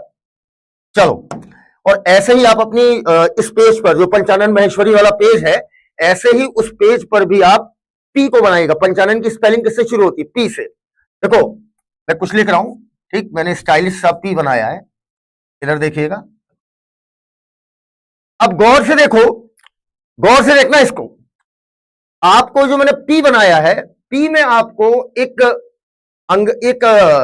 इंग्लिश का एक न्यूमरल दिख रहा है, 1 2 3 4 5। गैस करो क्या दिख रहा है? एक दिख रहा है, इसमें दो दिख रहा है, तीन दिख रहा है, चार दिख रहा है। जो मैं दिखाना चाहूं वही देखना। इसमें दिख रहा है उल्टा चार बना हुआ। अब कुछ लोग कहेंगे नहीं सर ये एक बना है। भैया देखो, जो हम दिखाएं वही देखना है आपको। अर्थात यहां पर आपको साफ साफ दिख रहा है पंचानन का पी एक तरीके से उल्टा चार है। तो पहली बात तो इनके नाम के पहले लेटर से ही क्लियर हो गई कि भैया ये सन 4 में पैदा हुए। अब आप पूछोगे सर 1904 या 2004? मेरे भाई 2004 में पैदा हुए होते तो भाई सीधी सी बात अभी इतने महान ना होते कि एनसीईआरटी में छप जाते, स्वाभाविक सी बात है। तो सन क्या हो गया बेटा? 1904। 1904 में पंचानन महेश्वरी का जन्म होता है। और गौर से देखो, यहां पर एक लेटर अंग्रेजी का दिख रहा होगा जे, अर्थात पंचानन महेश्वरी की जन्म स्थली है जयपुर, जो कि राजस्थान में है। जयपुर राजस्थान में 1904 में पैदा हुए। डेट नहीं पूछेगा, टेंशन मत लेना। क्लियर, जयपुर राजस्थान में पी पकड़ना, पी को ऐसे घुमा दो, क्या बन गया? जे। जयपुर राजस्थान में 1904 में पैदा हुए। नाम में जो उनके चार छुपा हुआ ना पी में, इसकी इंपॉर्टेंस बताऊं क्या है भाई साहब? ये वो बंदा है जिसने पहली एनसीईआरटी की, बायोलॉजी एनसीईआरटी जो हम लोग पढ़ रहे हैं अभी, अब तो काफी एडिट हो चुकी है एनसीईआरटी, जो इन्होंने एनसीईआरटी लिखी थी। तो पहली बायोलॉजी एनसीईआरटी को लिखने का क्रेडिट जाता है पंचानन महेश्वरी। और उस ईयर में भी लास्ट नंबर था 4, अर्थात 1964। कितना बहुत होता है पकड़ने के लिए? क्लियर, तो 4 का इंपॉर्टेंस समझ में आ गया। 4 में पैदा हुए और 4 में ही लास्ट डिजिट क्या है? 4। इन्होंने बायोलॉजी की पहली एनसीईआरटी लिखी, जो कि आज के एनसीईआरटी से काफी डिफिकल्ट थी, काफी टफ थी। अब तो एनसीईआरटी हलवा हो चुकी है। तो पहले एनसीईआरटी थी वो काफी डिफिकल्ट थी, और जो इन्होंने लिखी है वो एनसीईआरटी तो बेहद मुश्किल है, बेहद अच्छा खासा। इन्होंने हर चीज को बहुत डीप लिखा हुआ था। क्लियर, खैर इनकी एनसीईआरटी से हमें कोई मतलब नहीं, क्योंकि नीट नहीं पूछेगा। बस हमें इतना ही जानना था, पंचानन महेश्वरी कब पैदा हुए? सन 4 में, 1904 या 2004? 1904। कहां पैदा हुए? जयपुर राजस्थान में। 1964 लास्ट डिजिट फिर आ रही 4 में इन्होंने पहली एनसीईआरटी लिखी। क्लियर, अब आइए बात करते हैं अगर हम पंचानन महेश्वरी के बारे में आगे। तो बेटा ये गए Allahabad university. Clear, Allahabad university में इनकी मुलाकात होती है। इलाहाबाद यूनिवर्सिटी में कॉलेज है, कॉलेज का नाम सिलेबस में नहीं है, एरविन चर्च कॉलेज, वो आपको जानना नहीं है। ये इलाहाबाद गए और वहां पर एक कॉलेज से इन्होंने बीएससी किया, एमएससी किया, और ये मेडिसिन से थे। गौर से सुनना मेरी बात, ये मेडिसिन से, ये जिससे बीएससी कर रहे थे वो क्या था? मेडिसिन। लेकिन इनकी मुलाकात होती है एक प्रोफेसर से, विनफील्ड डुडगांव। अब इतना कठिन नाम तो हम ले नहीं पाएंगे, तो बस ऐसे बोल दो दूधगांव। क्या बोलोगे? दूधगांव। दूधगांव बोलने की कोई जरूरत नहीं है, डब्ल्यू दूधगांव। दूधगांव नाम के एक प्रोफेसर से इनकी मुलाकात होती है। जो दूधगांव साहब होते हैं वो अमेरिका के थे। कहां के थे भाई? अमेरिका के थे दूधगांव, जो कि पंचानन महेश्वरी जी के प्रोफेसर थे। और उन्हें कहां मिले थे? बीएससी के दौरान, वो बीएससी कर रहे थे। तो दूधगांव थे ये, एक्चुअली में मिशनरी टीचर थे। सर ये मिशनरी टीचर क्या होता है? किसी मिशन पे होते हैं? नहीं, मिशनरी टीचर का मतलब होता है कि बेटा कई बार आपने देखा होगा बहुत सारे ऐसे कॉलेज हैं जैसे Saint Xavier's, Saint Columbus.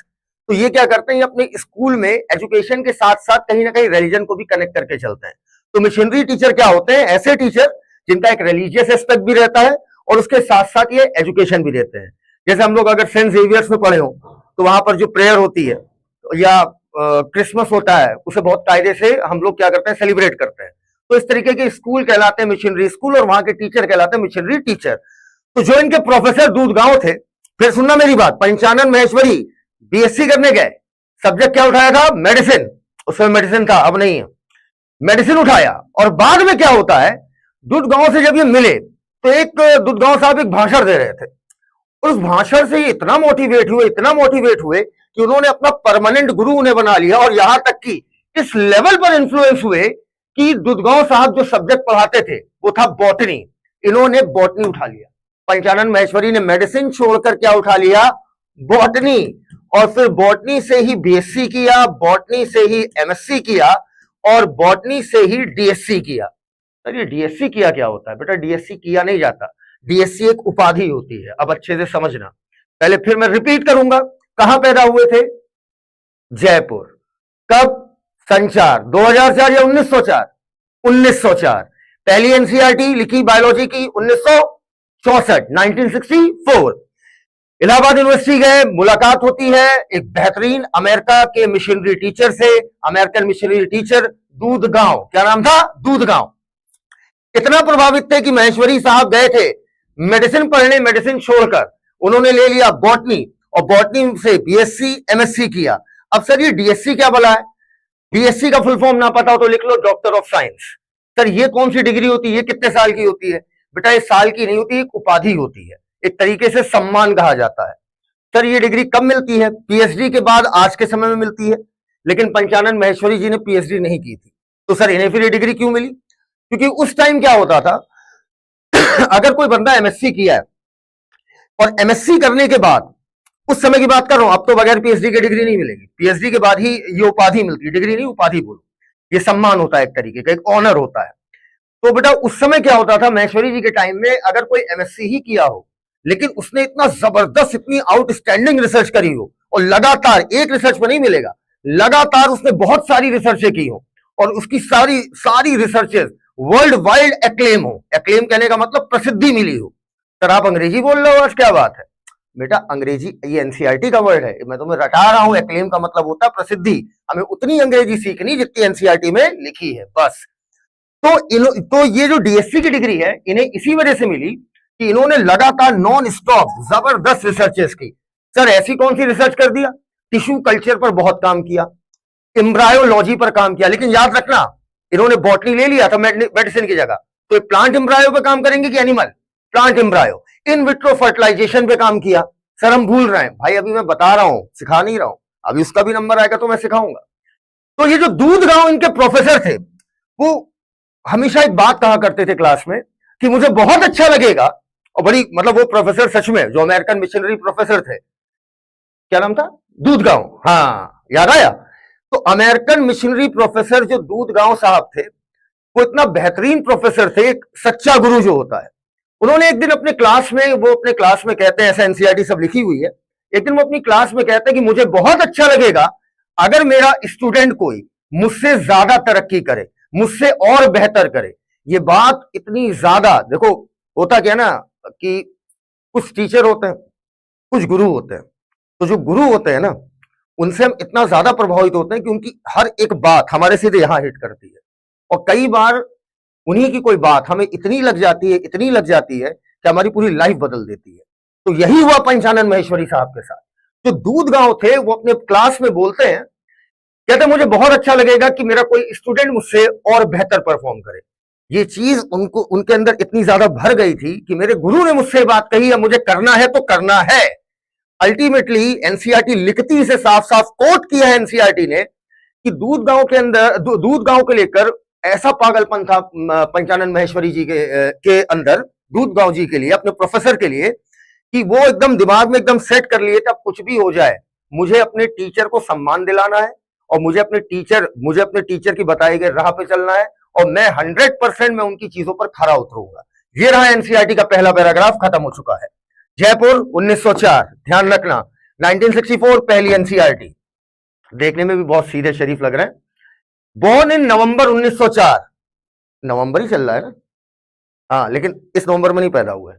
Born in November 1904 in Jaipur Rajasthan, Panchanan Maheshwari rose, rise का पास्ट टेंस है रोज, इतनी अंग्रेजी मत जानो, rose to become one of the most distinguish मतलब होता है बिल्कुल अलग, डिस्टिंग्विश बॉटनिस्ट बिल्कुल अलग, बिल्कुल मतलब जिसकी प्रसिद्धि बहुत ज्यादा हो गई हो। अब कितनी प्रसिद्धि थी ये हम अगले पैराग्राफ में देखेंगे कि आखिर इन्होंने ऐसा क्या उखाड़ दिया जो इतना इतना इनके बारे में वर्णन कर रही, वो भी एनसीईआरटी। सोचो 10 साइंटिस्ट लिखी है तो चुन चुन के लिखा होगा। Born in November 1904 in Jaipur, Panchanan Maheshwari rose to become one of the most distinguish botanist not only in India, सिर्फ हिंदुस्तान में ही नहीं but of the entire world, बल्कि पूरी दुनिया में ये सबसे अलग, सबसे प्रसिद्ध, सबसे प्रोमिनेंट, सबसे जबरदस्त बॉटनिस्ट में इनका नाम आता है। ही मूव टू इलाहाबाद, वो इलाहाबाद जाते हैं। इलाहाबाद का नाम Prayagraj, Prayagraj correction, clear. He move to, अभी मत करना एनसीईआरटी ने नहीं किया है। He move to Allahabad for higher education, वही बीएससी एमएससी जो बताया था, वेयर ही ऑब्टेन्ड, इन्होंने बीएससी एमएससी का जिक्र नहीं किया, इन्होंने सीधे बता दिया भाई बीएससी की उपाधि मिल गई तो कहां का बीएससी, कहां का एमएससी। वही है जिस दिन तुम एमबीबीएस निकाल लोगे तो कोई ये थोड़ी पूछेगा 12वीं में परसेंटेज कितने थे तुम्हारे, ठीक है, 12वीं में तुम्हारे 97% और एमबीबीएस ना निकले तो कहां के परसेंटेज। 12वीं में 60% हो लेकिन एमबीबीएस निकल जाए तो कोई पूछेगा क्या, या तुम जाकर पूछ तो किसी से डॉक्टर साहब आपने कितने साल तैयारी की थी, कभी पूछते हो। जिस दिन निकल गया उस दिन पास्ट खत्म, क्लियर। आइए अब मैं क्या बात कर रहा हूं सुनिएगा। He moved to Allahabad for higher education, where he obtained his DSc. DSc मतलब Doctor of Science.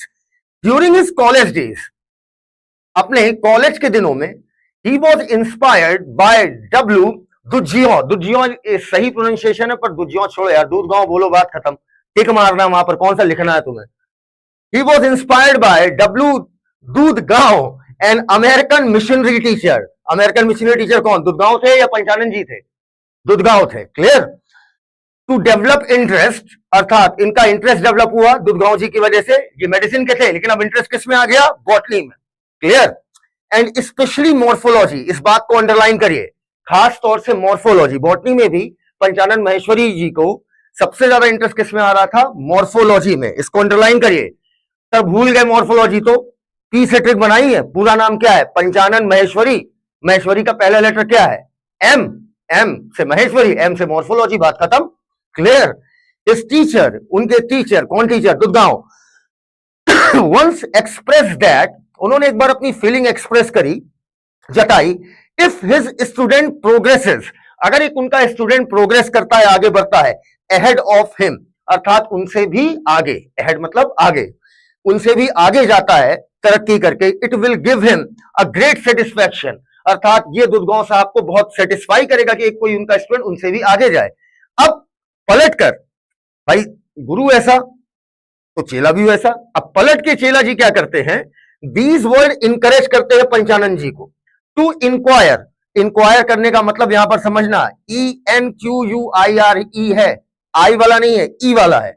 इंक्वायर का यहां पर जो देखो एनसीईआरटी में क्या होता है, मैं क्यों बोलता रहता हूं, चाहे तुम सीबीएसई बोर्ड के हो चाहे तुम अमेरिका के बोर्ड के हो, एनसीईआरटी में जो वर्ड्स होते हैं ना, हर वर्ड का मतलब जगह जगह पर चेंज हो जाता है, इस वजह से हिंदी जरूर ऊपर लिख लो। यहां पर इंक्वायर करने का मतलब रिसर्च करना है, क्लियर। टू इंक्वायर, इंक्वायर मतलब जांच करना भी होता है, इंक्वायर करना मतलब जांच करना भी होता है, लेकिन यहां पर रिसर्च करना है, अर्थात इतना इंकरेज हुए कि वो अब क्या किए, वो रिसर्च में आगे बढ़ गए, ताकि what he could do for his teacher in return, अर्थात बदले में अपने टीचर के लिए क्या ना कर दे, और अल्टीमेटली इस तरीके से पंचानन महेश्वरी जी अपने प्रोफेसर दुधगांव की वजह से रिसर्च फील्ड में मूव कर गए पूरी तरीके से, और बॉटनी, बॉटनी में भी स्पेशली क्या पसंद था इन्हें, मॉर्फोलॉजी, क्लियर। दुधगांव साहब क्या थे, अमेरिकन मिशनरी टीचर, अर्थात अमेरिका के आए हुए थे भाई, एक मिशनरी से अटैच थे इसलिए मिशनरी टीचर बोल दिया। जयपुर राजस्थान 1904, क्लियर। अब ये पैराग्राफ क्लियर हो गया हो तो कमेंट में यस बोलो, मैं आगे बढ़ जाऊंगा।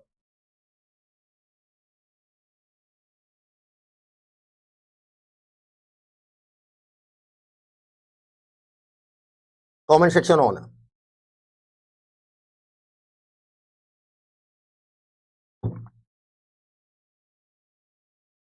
कमेंट सेक्शन पे आइए, कमेंट सेक्शन पे आइए भैया, जल्दी बताओ बेटा, यहां तक क्लियर है।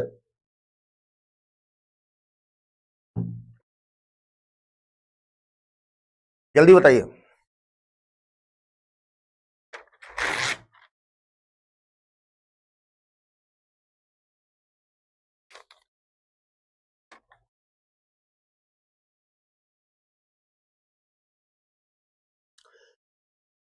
जल्दी लिखो बेटा।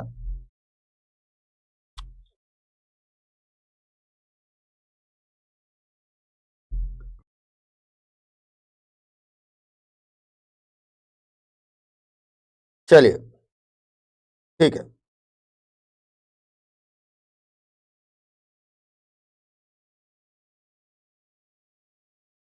यूट्यूब में हाइप बटन होता है ना कोई, हाइप, मैं पढ़ रहा था आज।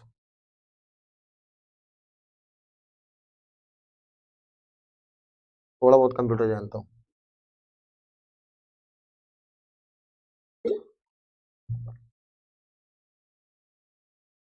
आइए अब सुनो, एक लाइन बोल रहा हूं, उस लाइन को लिखो प्लीज। एक लाइन लिख, बस यहां लिख लो, यहां नीचे लिख लो, एक मोटी मोटी लाइन लिखो, बहुत इंपॉर्टेंट लाइन है। लिखो work underline dash, work underline dash, अर्थात इन्होंने काम किस किस चीजों पर किया। बस 3 बातें लिख लो, 3 पॉइंट लिख लो, बस पॉइंट नहीं, 3 वर्ड लिख लो बस। पहला लिखो एम्ब्रायोलॉजी कॉमा, भाई बॉटनिस्ट है, प्लांट पे ही काम करेंगे, एम्ब्रायोलॉजी कॉमा, ये इसलिए लिख लो ना कि जैसे ही ये 3 शब्द कहीं दिखे तुम्हारे दिमाग में पंचानन महेश्वरी आ जाने चाहिए। क्लियर? एम्ब्रायोलॉजी कॉमा,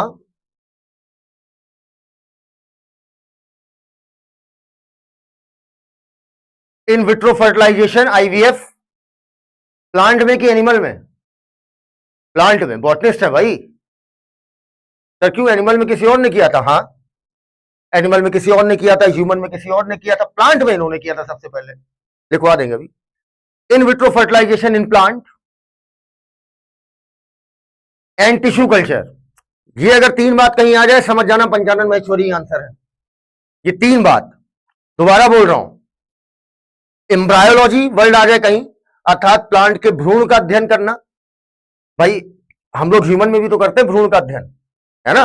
हम लोग जब एवोल्यूशन पढ़ते हैं तो हम लोग एम्ब्रायोलॉजिकल एविडेंस पढ़ते हैं, है ना, कि सबके यहां पर गिल्स पाए जाते हैं चाहे एम्ब्रॉयनिक स्टेज पे क्यों ना हो। एक थ्योरी पढ़ते हैं, डिफरेंट टाइप के एनिमल्स को कंपेयर करते हैं, जिनमें जिनमें एम्ब्रायोलॉजिकल डेवलपमेंट सेम दिख रहा होता है, जैसे fish, amphibian, reptile, bird, mammal, इन सब में लाइफ के किसी ना किसी स्टेज में गिल्स जरूर पाए जाएंगे, गिल स्लिट जरूर पाए जाएंगे। क्लियर? तो ये हम एम्ब्रायोलॉजिकल एविडेंस पढ़ते हैं, इससे हम ये बताते हैं कि भाई फला फला फला में एम्ब्रायोलॉजिकल ये कैरेक्टर सेम पाया जा रहा है, तो कहीं ना कहीं दूर ही सही इनके पूर्वज एक रहे होंगे।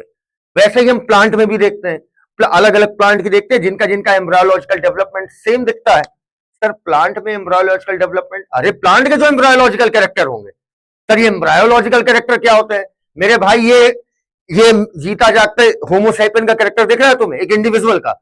ऐसे जब बच्चा भ्रूण में जाइगोट से लेकर अर्थात पूरा मैच्योर बच्चा हो जाता है, उसके बीच में जो जो डेवलपमेंट होगा उसी को बोलते हैं एम्ब्रायोलॉजिकल कैरेक्टर। क्लियर?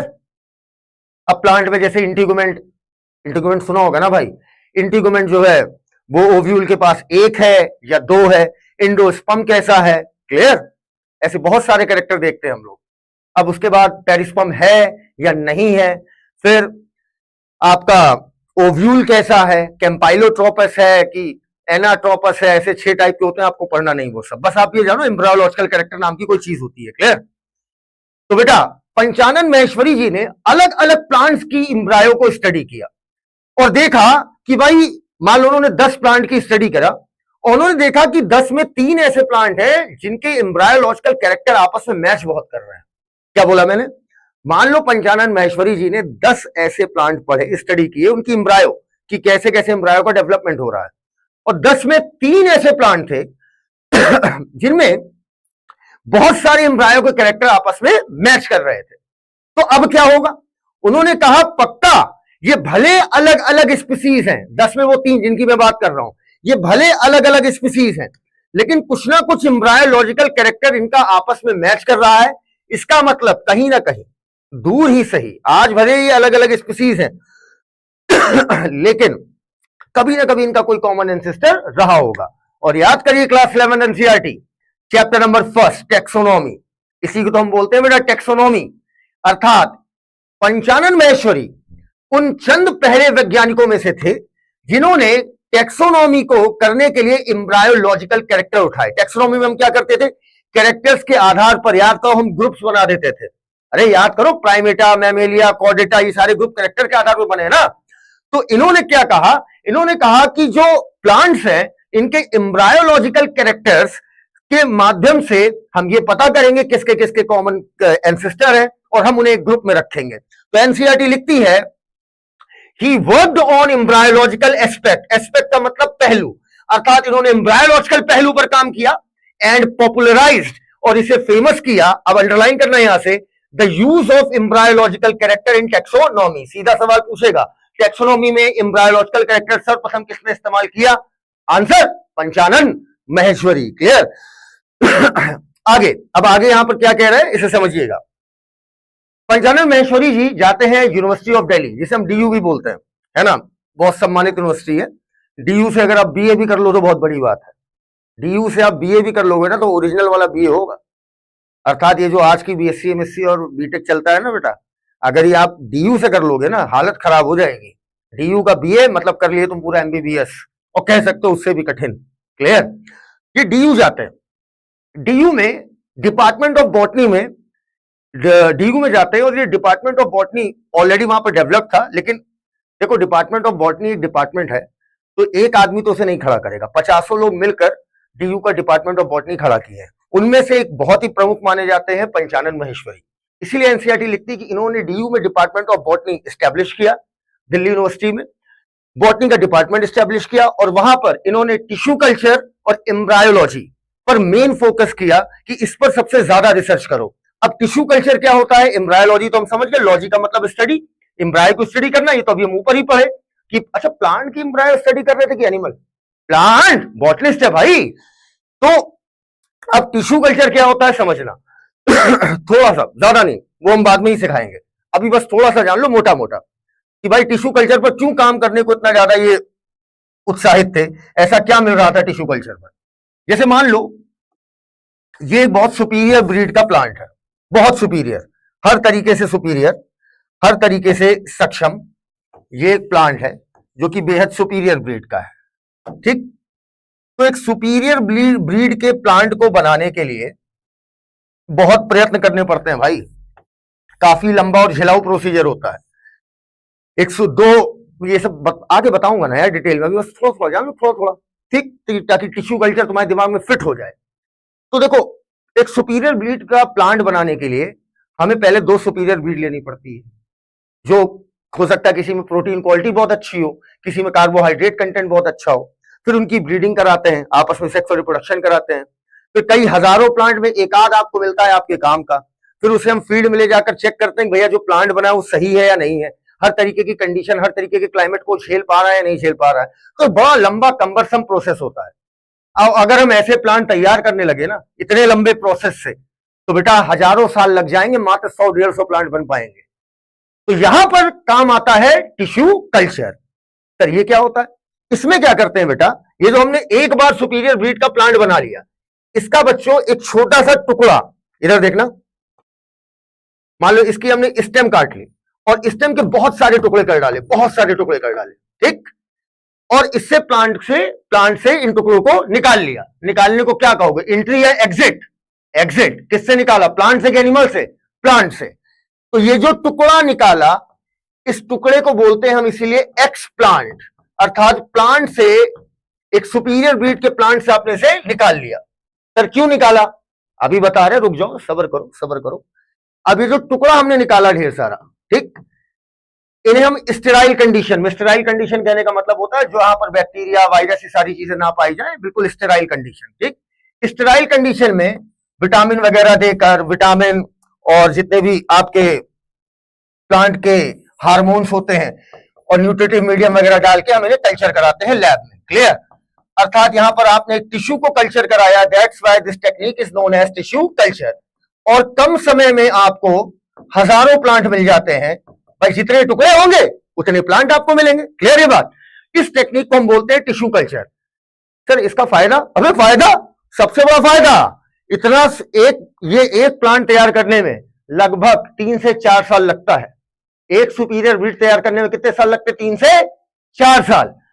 और अगर ये प्लांट, थोड़ी सी अब मैं बातें करूंगा थोड़ी उठ के, अगर ये प्लांट को तुम सेक्सुअल रिप्रोडक्शन पे छोड़ दोगे तो याद करो, law of independent assortment, law of segregation, law of segregation, law of independent assortment, crossing over, ये सब वो चीजें हैं जो वेरिएशन ले आएंगी।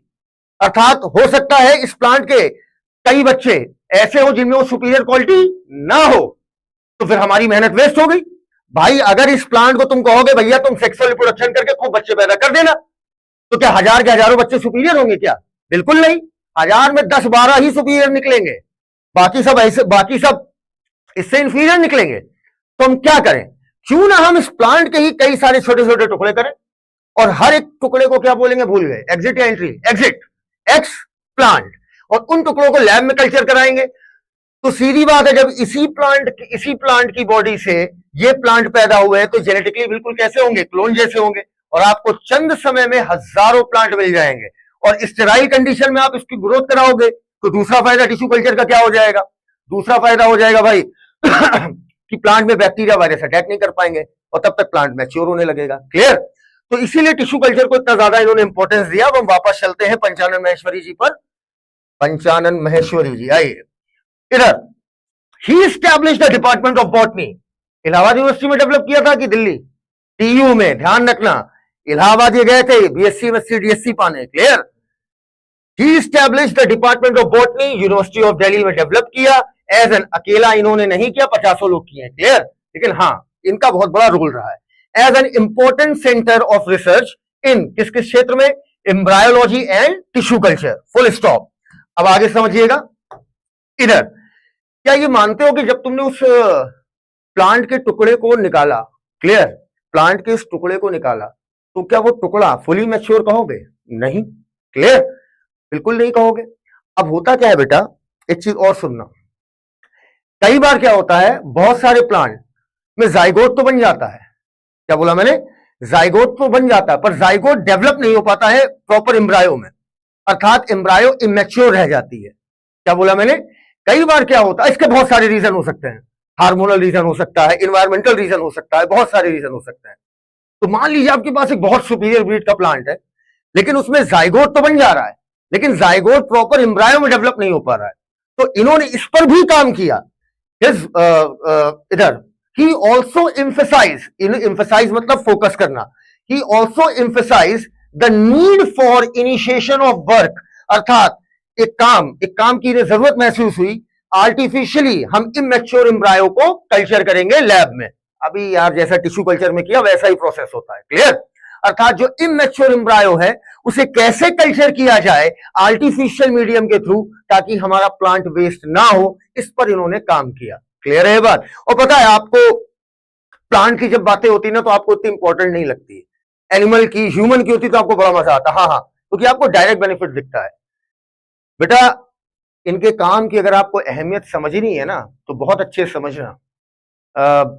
जब तक हरित क्रांति नहीं आई थी, ग्रीन रेवोल्यूशन नहीं आया था ना, देश में उस लेवल की भुखमरी थी कि करोड़ों की तादाद में लोग 2 दिन में एक बार खाना खाते थे। अरे हमारे पास था ही नहीं ना, हमारे पास जमीन थी पर हमारे पास ऐसी ऐसी नस्लें थी बेकार टाइप की उस टाइम, तो जिनका प्रोडक्टिविटी बिल्कुल बेकार। सोचो तुम्हारे पास 500 आम के प्लांट है, तुम्हारे पास बड़े बड़े प्लांट है तुम्हारे गांव में, ठीक? तो बताओ तुम्हारे पास आम की कोई कमी पड़ेगी? लेकिन अगर मान लो एक आम के प्लांट पर 21 आम लगता हो तो बेकार है। ऐसा प्लांट किस काम का, ऐसी नस्ल किस काम की? ग्रीन रेवोल्यूशन ने गेहूं, चावल, इन सब की ऐसी नस्लें निकाली कि इंडिया पहले जो भुखमरी से जूझ रहा था, इंडिया में 3 गुना फूड प्रोडक्शन हुआ और इतना पैदा हुआ, खुद तो खाए। अब कह रहे हैं बताओ किसको हमसे चाहिए, एक्सपोर्ट किए। क्लियर? तो ये सब चीजें भी बहुत इंपॉर्टेंट है, इसका सीधा असर हम पर पड़ेगा। क्लियर? तो फोकस करके पढ़ना और किसी के कंट्रीब्यूशन को हल्का मत लेना। He also emphasized the need for initiation of work of artificial culture, जो इमेच्योर एम्ब्रायो है वो खराब ना हो, वो प्लांट खराब ना हो, हम उसे आर्टिफिशियली कल्चर करेंगे। क्लियर? These days, अब लिखा हुआ साफ, these days, यहां पर these days कहने का मतलब है बायोटेक से लेना देना है इसका। क्लियर? जो बायोटेक से हम लोग प्लांट बनाते हैं, अरे बायोटेक से तो एक से बढ़ के एक प्लांट बनते हैं। अब बायोटेक क्यों बेटर है, क्या बेटर है, वो तो बायोटेक आएगा तब जलवा दिखाएंगे अपना। क्लियर? आओ, these days tissue culture has become a landmark. Clear? अर्थात एक टिश्यू कल्चर बहुत इंपॉर्टेंट है बायोटेक के लिहाज से देख लो तो। These days tissue culture has become a landmark in science. His work, triple underline मारो इन दोनों पर, फिर समझाऊंगा। On test tube fertilization and intra ovarian pollination, पहले अंडरलाइन कर लो, समझा रहा हूं इन दोनों वर्ड का मतलब। Won world wide acclaim, acclaim का मतलब याद करो, शुरुआत में बोला था एक्लेम वर्ड, जहां तुम मुझे अंग्रेज समझने की गलती कर दिए थे। मुझे भी उतनी अंग्रेजी आती है जितनी तुमको। एक्लेम का मतलब होता है प्रसिद्धि, अर्थात ये दोनों काम इन्हें वर्ल्ड वाइड प्रसिद्धि दिया। सर ये इन विट्रो फर्टिलाइजेशन वही वाला है जैसा हम लोगों में? हाँ वही वाला है, बट हम लोग वाला क्या भैया, हम लोग वाला ह्यूमन का है, और ये इन्होंने ये चीज किसमें की है? प्लांट में। क्लियर? अब ह्यूमन में जैसे बेटा सबसे पहले पैट्रिक और एडवर्ड ने की थी, एनिमल में सबसे पहले चैंग ने की थी। लेकिन अगर पूछा जाए एग्जाम में इन विट्रो फर्टिलाइजेशन प्लांट में सबसे पहले किसने किया है, तो पंचानन महेश्वरी। क्लियर? याद रखना इस बात को, इन विट्रो फर्टिलाइजेशन प्लांट में सबसे पहले किसने किया है? पंचानन महेश्वरी। क्लियर? अब sir in vitro fertilization plant में करने की क्या आवश्यकता पड़ी? कई बार क्या होता है, मेल और फीमेल गैमेट आपस में फ्यूज नहीं हो पाते। सर इसके क्या रीजन हो सकते हैं? बहुत सारे रीजन हो सकते हैं, सिलेबस से बाहर मत जाओ। मैं उतना ही आपको इधर उधर बात करूंगा जितने से आपकी एनसीईआरटी पर ठोस पकड़ आ जाए। क्लियर? सर एक आध बता दो। अच्छा बता दे रहे, सुनो। कई बार क्या होता है, जो फीमेल गैमेट होता है ना, फीमेल गैमेट, उसकी प्लाज्मा मेम्ब्रेन मेल गैमेट के लिए इंपरमेबल हो जाती है। क्लियर? एक ये रीजन हो गया। कई बार क्या होता है, सेल्फ इनकम्पेटिबिलिटी का केस, अभी आगे मैं सिखाऊंगा कि भाई अगर स्टिग्मा सेल्फ इनकम्पेटिबल है, लेकिन आपको चाहिए कि उसी प्लांट का पोलन ग्रेन उसके स्टिग्मा पर पॉलिनेट हो और उसके बाद पोलन ट्यूब भी बनाए और बच्चा भी पैदा हो, ये पॉसिबल नहीं है अगर सेल्फ इनकम्पेटिबल का केस हो। क्लियर? कई बार पॉलिनेशन हो जाता है पर पोलन ट्यूब नहीं डेवलप हो पाती। तो इन सब के लिए हम लोग क्या करते हैं, मेल गैमेट लिया, फीमेल गैमेट लिया, टेस्ट ट्यूब में डाला, दोनों को फ्यूज करा दिया। क्लियर? अब इतना आसान भी नहीं होता बेटा, लस्सी नहीं बना रहे हो, ठीक है? इसका प्रॉपर लैब का प्रोसीजर होता है। ये ऐसा थोड़ी बेटा कि दूध लिया, दही लिया, मत दिया, ऐसा नहीं होता है। मेल गैमेट लिया पर मोटा मोटा जानो, फीमेल गैमेट लिया, दोनों को फ्यूज कराया, जाइगोट बनाया। क्लियर? जाइगोट को डेवलप करा के क्या बनाया? एम्ब्रायो बनाया। फिर प्लांट बड़ा कर लिया, टिश्यू कल्चर करके उससे हजारों प्लांट बना लिए। ठीक है? अब सर ये तो समझ में आ गया टेस्ट ट्यूब फर्टिलाइजेशन क्या है। ठीक है? टेस्ट ट्यूब के अंदर मेल और फीमेल गैमेट को मिक्स करना और जाइगोट बनाना। सर ये इंट्रा ओवेरियन पॉलिनेशन क्या है, ये बताइए, ये मुझे बेसब्री से इसका इंतजार है। लिखो पहले फिर बताऊंगा, पहले लिखो। अच्छा एक बात बता तुम्हें, बायोलॉजी का एक उसूल है। बायोलॉजी में जिस दिन आप नाम पकड़ना सीख लिए, जब भी मैं सिखाता था पहले, तो आपको याद होगा मैं सबसे पहले पढ़ाता था फिलॉसफी ऑफ बायोलॉजी, और हमेशा कहता था फिलॉसफी ऑफ बायोलॉजी जिसने नहीं पढ़ी उसने बायोलॉजी नहीं पढ़ी। फिर आपने रटी है बायो। अब फिलॉसफी ऑफ बायोलॉजी में क्या था, याद करो, मैं वर्ड्स पकड़ना सिखाता था कि कैसे बायोलॉजी में वर्ड्स पकड़े। तो वहां पर मैं बताता था इंट्रा का मतलब क्या होता है, अगर इंट्रा शब्द कहीं आए और इंटर शब्द आए, इसका क्या मतलब होता है। तो इंट्रा का मतलब होता है अंदर, इंट्रा का मतलब अंदर, इंटर का मतलब दो चीजों के बीच में। जैसे हम क्लास 12th को इंटर क्यों बोलते हैं, क्लास 12th को हम इंटर बोलते हैं ना, क्योंकि स्कूल और कॉलेज लाइफ, माफ कीजिएगा आपकी स्कूल और कोचिंग लाइफ के बीच में कौन सी क्लास आई, 12th। इस वजह से 12th को हम क्या बोलते हैं, इंटर। इंटर का मतलब दो चीजों के बीच में, इंट्रा मतलब किसी चीज के अंदर। क्लियर? जैसे इंट्रा साइटोप्लाज्मिक स्पर्म इंजेक्शन, अर्थात साइटोप्लाज्म के सीधे अंदर इंजेक्शन लगाना। तो सर इंट्रा का मतलब किसी चीज के अंदर, यहां पर लिखा इंट्रा ओवेरियन पॉलिनेशन पर काम किया। सर ये इंट्रा ओवेरियन पॉलिनेशन क्या है, इसको पहले थोड़ा लिख लो फिर मैं बोलता हूं। लिखो, technique of plant breeding, technique of plant breeding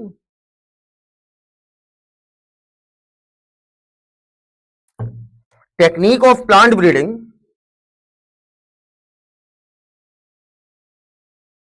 like कर दो भाई। और सुनो, आजकल यूट्यूब पे वो आया है, आज पढ़ रहा था मैं उसमें, परप्लेक्सिटी पे, हाइप हाइप, उसको दबा दोगे ना तो मेरा वीडियो मैडम के ऊपर आ जाएगा। मैडम लोग पढ़ाती ना। हाँ लिखो, टेक्निक ऑफ, हाइप वाला दबा देना और लाइक भी दबा देना। टेक्निक ऑफ आता है ना, हाइप आ रहा है ना, हाइप से पता क्या होता है, हाँ तो वीडियो ऊपर चला जाता है आपका, ज्यादा बच्चे फायदा पाएंगे। मेरे बोलने के बाद भी दो लोग की हो लाइक है, 100 से 103 पहुंचा है। देखो लाइक वाइक से मुझे कोई फर्क वरक नहीं पड़ता है, लेकिन हाँ अच्छा लगता है, ऐसा नहीं है कि तुम मुझे पसंद करते हो। मैं तो खुद को करता ही हूं, तुम करते हो तो ज्यादा फर्क पड़ता है। लिखो technique of plant breeding where pollen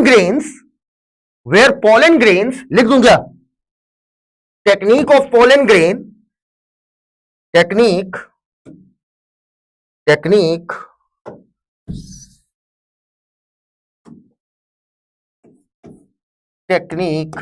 of plant breeding, सुंदर सुंदर लिखता हूं, technique of plant breeding in which, sir आप इसको सुंदर लिखना कह रहे थे, हमारी निगाह में सुंदर है, इन विच पॉलन ग्रेन, अरे पॉलन ग्रेन उसी कार को बोलते हैं जिसके अंदर मेल गैमेट बैठा होता है। पॉलन ग्रेन अंदर बैठा होता है मेल गैमेट, क्लियर? दूल्हे राजा की कार का नाम pollen grain are directly injected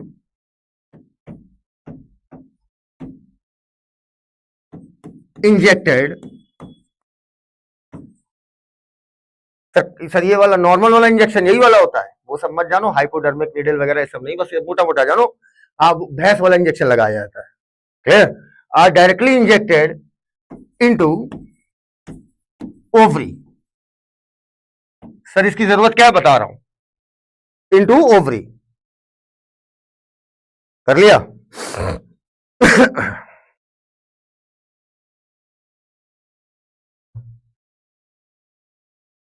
आइए, ये मान लो फीमेल सेक्स ऑर्गन है, स्टिग्मा, स्टाइल और ओवरी, क्लियर? ओवरी के अंदर जो कमरे बने होते हैं उन्हें बोलते हैं लोक्यूल्स, ये बना दिया प्लेसेंटा।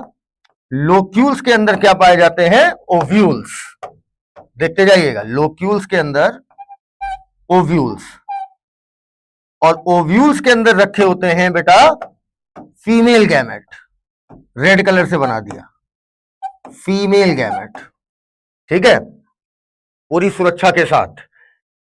अब बेटा क्या होता है, कई बार आपने सुना होगा, एक केस में अभी आपको पढ़ाऊंगा, सिखाऊंगा, मतलब सेल्फ इनकम्पैटिबिलिटी, जिसमें मैं बताऊंगा एक जेनेटिक मैकेनिज्म है, आगे बहुत डिटेल में बताऊंगा, जब सिखाऊंगा तो समझ में आएगा, अभी मैं बताऊंगा तो तुम्हें थोड़ा बहुत पता होगा, तभी तुम सीख पाओगे।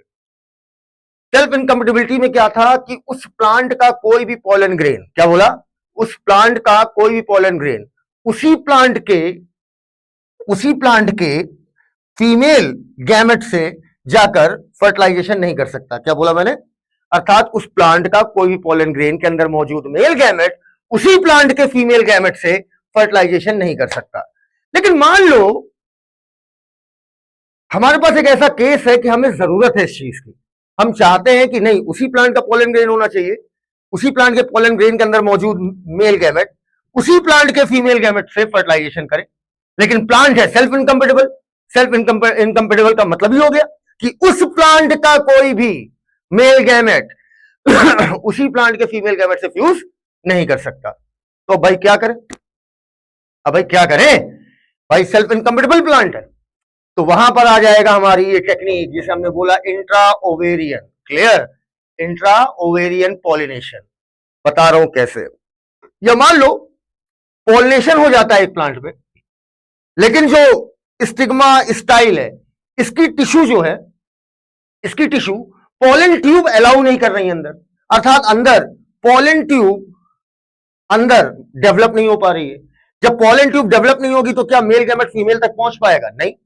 मान लो डेवलपमेंट ऑफ पॉलन ट्यूब नहीं हो रहा है, तो इस केस में हम क्या करते हैं, एक सिरिंज लेंगे भैंसा वाला, और उस सिरिंज से, ये भैंसा वाला सिरिंज लिया, और उस सिरिंज से बेटा हम डायरेक्ट पॉलन ग्रेन ओवरी के अंदर इंजेक्ट कर देंगे, क्लियर? तो अब चाहे सेल्फ इनकम्पैटिबिलिटी हो कोई दिक्कत नहीं, क्योंकि अब हम रास्ते से थोड़ी आ रहे हैं, अब तो हम दीवार फाड़ के आ रहे हैं, क्लियर?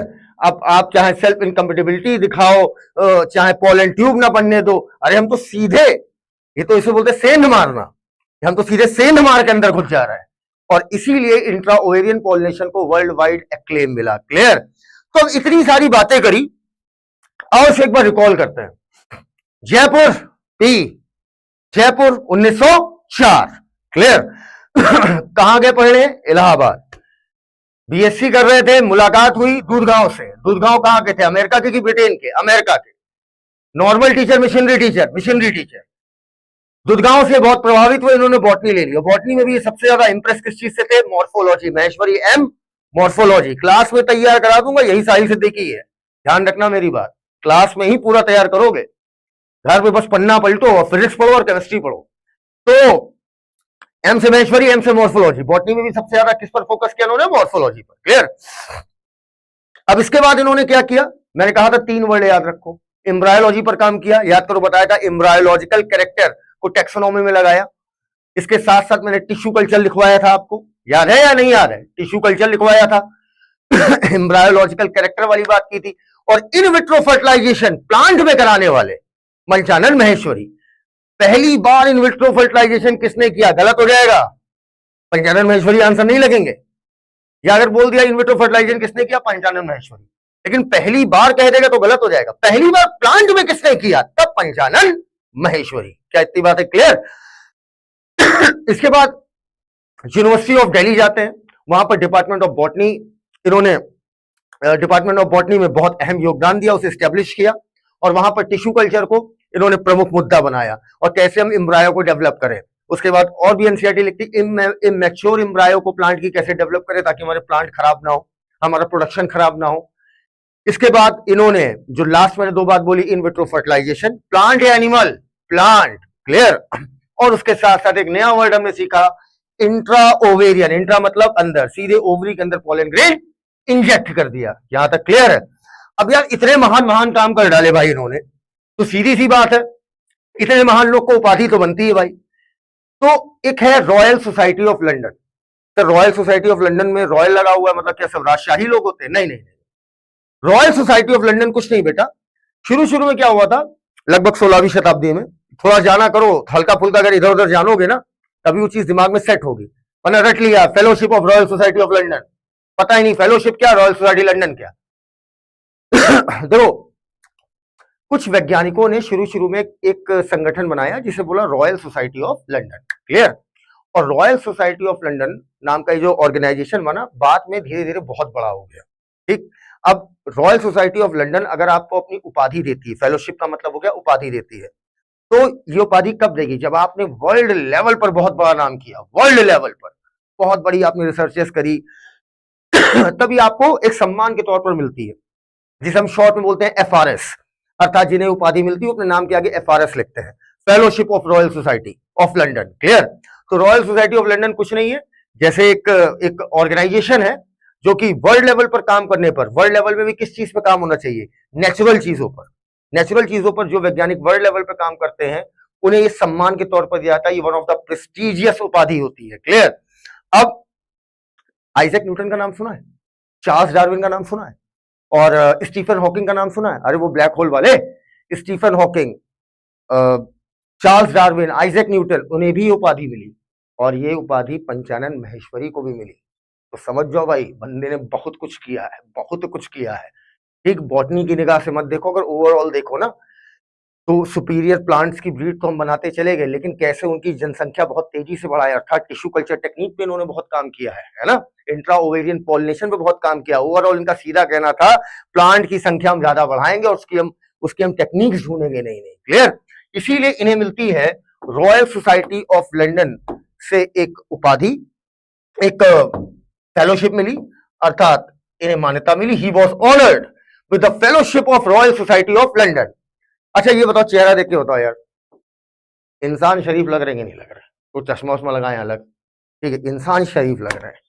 हमारे यहाँ भी एक ऐसे ही सोसाइटी है, जैसे वर्ल्ड लेवल पर जो सम्मानित करती है वो है रॉयल सोसाइटी ऑफ लंदन।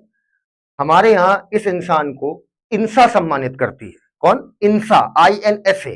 इंसान से इंसा पकड़ो ना, INSA, इंसा। लेकिन क्या रॉयल सोसाइटी ऑफ लंदन पूरे वर्ल्ड में जितने भी बहुत बड़े रिसर्चर हुए उन्हें सम्मानित करती है। इंसा सिर्फ इंडियन साइंटिस्टों को सम्मानित करती है। तो इसे इंसान इंसा याद रखना। इनको फेलोशिप मिली, अर्थात मान्यता मिली, उपाधि मिली इंडियन नेशनल साइंस एकेडमी, इंसा शॉर्ट में, इंडियन नेशनल साइंस एकेडमी से भी मान्यता मिली। और बहुत सारे इंस्टीट्यूशन इनके एक्सीलेंस को मानते हैं और बहुत सारे इंस्टीट्यूशन इन्हें मान्यता देते, उपाधि देते हैं। उपाधि तो पीएचडी शाहरुख खान को भी मिली है ना बेटा, बस वैसे ही एक उपाधि है। अब इन्होंने जनरल एजुकेशन पे काम किया। सर ये जनरल एजुकेशन क्या है? जो हम बायो पढ़ते हैं ना, ये बायोलॉजी नहीं है बेटा। सच्चाई सुनो मेरी बात को। एक बड़ा ही अजीब सा कल्चर है, मतलब मुझे समझ में नहीं आता। बच्चा होता है, बच्चे को बेवकूफ बना लो। जूलॉजी का अलग टीचर, बॉटनी का अलग टीचर। भाई जूलॉजी बॉटनी क्या मजाक है? इस लेवल पे जूलॉजी बॉटनी बोलोगे? ये कोई जूलॉजी और ये कोई बॉटनी है? इकोलॉजी के फला टीचर, जेनेटिक्स के फला टीचर, ह्यूमन फिजियोलॉजी के फला टीचर। मेरे भाई इस लेवल पर जो बायोलॉजी होती है उसमें इस प्रकार का बाइफर्केशन सिर्फ मूर्ख बनाना हुआ, साफ साफ मूर्ख बनाना। इसमें क्या बॉटनी और क्या जूलॉजी? अभी तो एक जनरल बायोलॉजी है भाई, ये तो जनरल बायोलॉजी है। बॉटनी जूलॉजी बीएससी एमएससी में बात की जाती है इसकी। लेकिन होता क्या, कोचिंग क्या करती है, मैं भी कोचिंग इंडस्ट्री से आता हूं, मैं अपने आप को भी बोल रहा हूं। कोचिंग इंडस्ट्री क्या करती है, बॉटनी अलग दिखाती है, जूलॉजी अलग दिखाती है। दोनों को अलग अलग सब्जेक्ट दिखाएगी ताकि बायो हैवी लगे और अल्टीमेटली बायोलॉजी की फीस डबल हो गई। क्वेश्चन भी 90 आते हैं। ऐसा कुछ नहीं मेरे भाई, ये बहुत जनरल लेवल की बायोलॉजी है। एनसीईआरटी खुद इसे जनरल एजुकेशन लिख रही है ना। इस लेवल पे कुछ बॉटनी और जूलॉजी नहीं होता है। मतलब मैं कहता हूं इंटोमोलॉजिस्ट पढ़ाएगा कॉकरोच, कॉकरोच को इंटोमोलॉजिस्ट पढ़ाना चाहिए। ह्यूमन फिजियोलॉजी को ह्यूमन फिजियोलॉजिस्ट पढ़ाना चाहिए, जैसे फिजियोलॉजी से पीएचडी की हो। लॉजिक तो ही कहता है ना भाई। एनाटॉमी को एनाटॉमिस्ट पढ़ाए। अब ऐसे करने लगे तो फिर हो चुका। फिर तो ह्यूमन सर्कुलेटरी सिस्टम को कार्डियोलॉजिस्ट पढ़ाए। सीधी सी बात है, डाइजेशन गैस्ट्रोलीवर वाला पढ़ाए और न्यूरो कंट्रोल न्यूरोलॉजिस्ट पढ़ाए। क्या बकवास की बात है यार। जनरल लेवल की बायोलॉजी है, आसान सा एग्जाम है, चुपचाप लेक्चर करते रहो, जितना बोल रहा हूं उतना करते रहो। क्लियर? एनसीईआरटी के बाप बन जाओगे। क्लियर?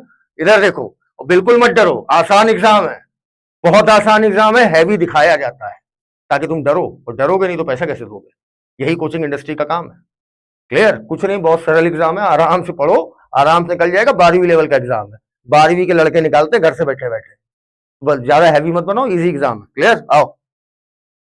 कहते हैं भाई ही इनकरेज जनरल एजुकेशन। कैसे जनरल एजुकेशन? 11 12 वाली कैसे इन्होंने पढ़ाया? And made a significant contribution to school education. कैसे? By his leadership in bringing out the, underline करो, very first text book of biology of higher secondary school. Higher secondary school को मतलब 11 12, ठीक है। 11 12 को बोलते हैं हायर सेकेंडरी। सेकेंडरी नहीं, सेकेंडरी में हाई स्कूल आ जाता है। 9 10 ये सब हो गया सेकेंडरी, ठीक है। हमारी एजुकेशन लेवल बटी हुई है ना, प्राइमरी, फिर सेकेंडरी, फिर हायर सेकेंडरी, मतलब 11 12। 11 12 लिख लेना। 11 12 की इन्होंने पहली एनसीईआरटी किताब निकाली, वो भी कब? 1964। मत भूलना, इस पी को उल्टा 4 है। इस तरीके से हमने पंचानन महेश्वरी की जीवनी मेरे हिसाब से आपने अपने दिमाग में डाल ली। अब मैं खटाखट पॉइंट बोल रहा हूं, आप सुनते जाओ, ठीक। जहां पर भी बैठो वहीं से बोलो, जहां पर भी बैठो, ये मत देखो बगल वाला क्या सोचेगा। क्लियर? अगर ये सोचने पे आ जाओगे तो मैं सोचने पे आ गया तो क्या होगा? ठीक है, कुछ मत सोचो। Nothing, care nobody. जो तुम्हें मानते हैं वो 1 2 लोग होते हैं, ठीक है, बस उनके बारे में सोचो, बाकी सब बकवास है। ठीक, आओ सुनो मेरी बात। पंचानन महेश्वरी 1904, 4 पी, ठीक है। जैसे जयपुर, जयपुर में पैदा हुए थे। इलाहाबाद गए थे पढ़ने के लिए, वहां पर मुलाकात हो गई दुधगांव भाई से। तो जो उनके प्रोफेसर थे वो अमेरिका के थे कि ब्रिटेन के? अमेरिका के। मिशनरी टीचर थे, अमेरिका के मिशनरी टीचर थे दुधगांव भाई। तो दुधगांव भाई से बहुत प्रभावित हो गए, इन्होंने अपना सब्जेक्ट चेंज कर लिया, मेडिसिन से आगे बॉटनी में, और बॉटनी में भी सबसे ज्यादा मजा इन्हें किसमें आया? मॉर्फोलॉजी में। इसके बाद क्या हुआ? इसके बाद ये दिल्ली यूनिवर्सिटी नहीं, इसके बाद एक बात और कही थी इन्होंने, टेक्सोनॉमी की, और कहा कि टेक्सोनॉमी में एम्ब्रायोलॉजिकल कैरेक्टर को भी ऐड करें, जो कि आज ऐड है, बिल्कुल एडेड है। और इसके साथ साथ ये डीयू गए, डीयू में यूनिवर्सिटी ऑफ डीयू में इन्होंने डिपार्टमेंट ऑफ बॉटनी को स्टैब्लिश किया, और वहां पर एम्ब्रायोलॉजी और टिश्यू कल्चर को उन्होंने प्रमुख मुद्दा बनाया रिसर्च का। इसके बाद इमेच्योर एम्ब्रायो को आर्टिफिशियली कल्चर कैसे करें, और सबसे इंपॉर्टेंट मैं बता रहा हूं, जो 3 वर्ड लिखवाए हैं वही सवाल बनेंगे। पूरी कहानी सुन लो, वही सवाल बनेगा।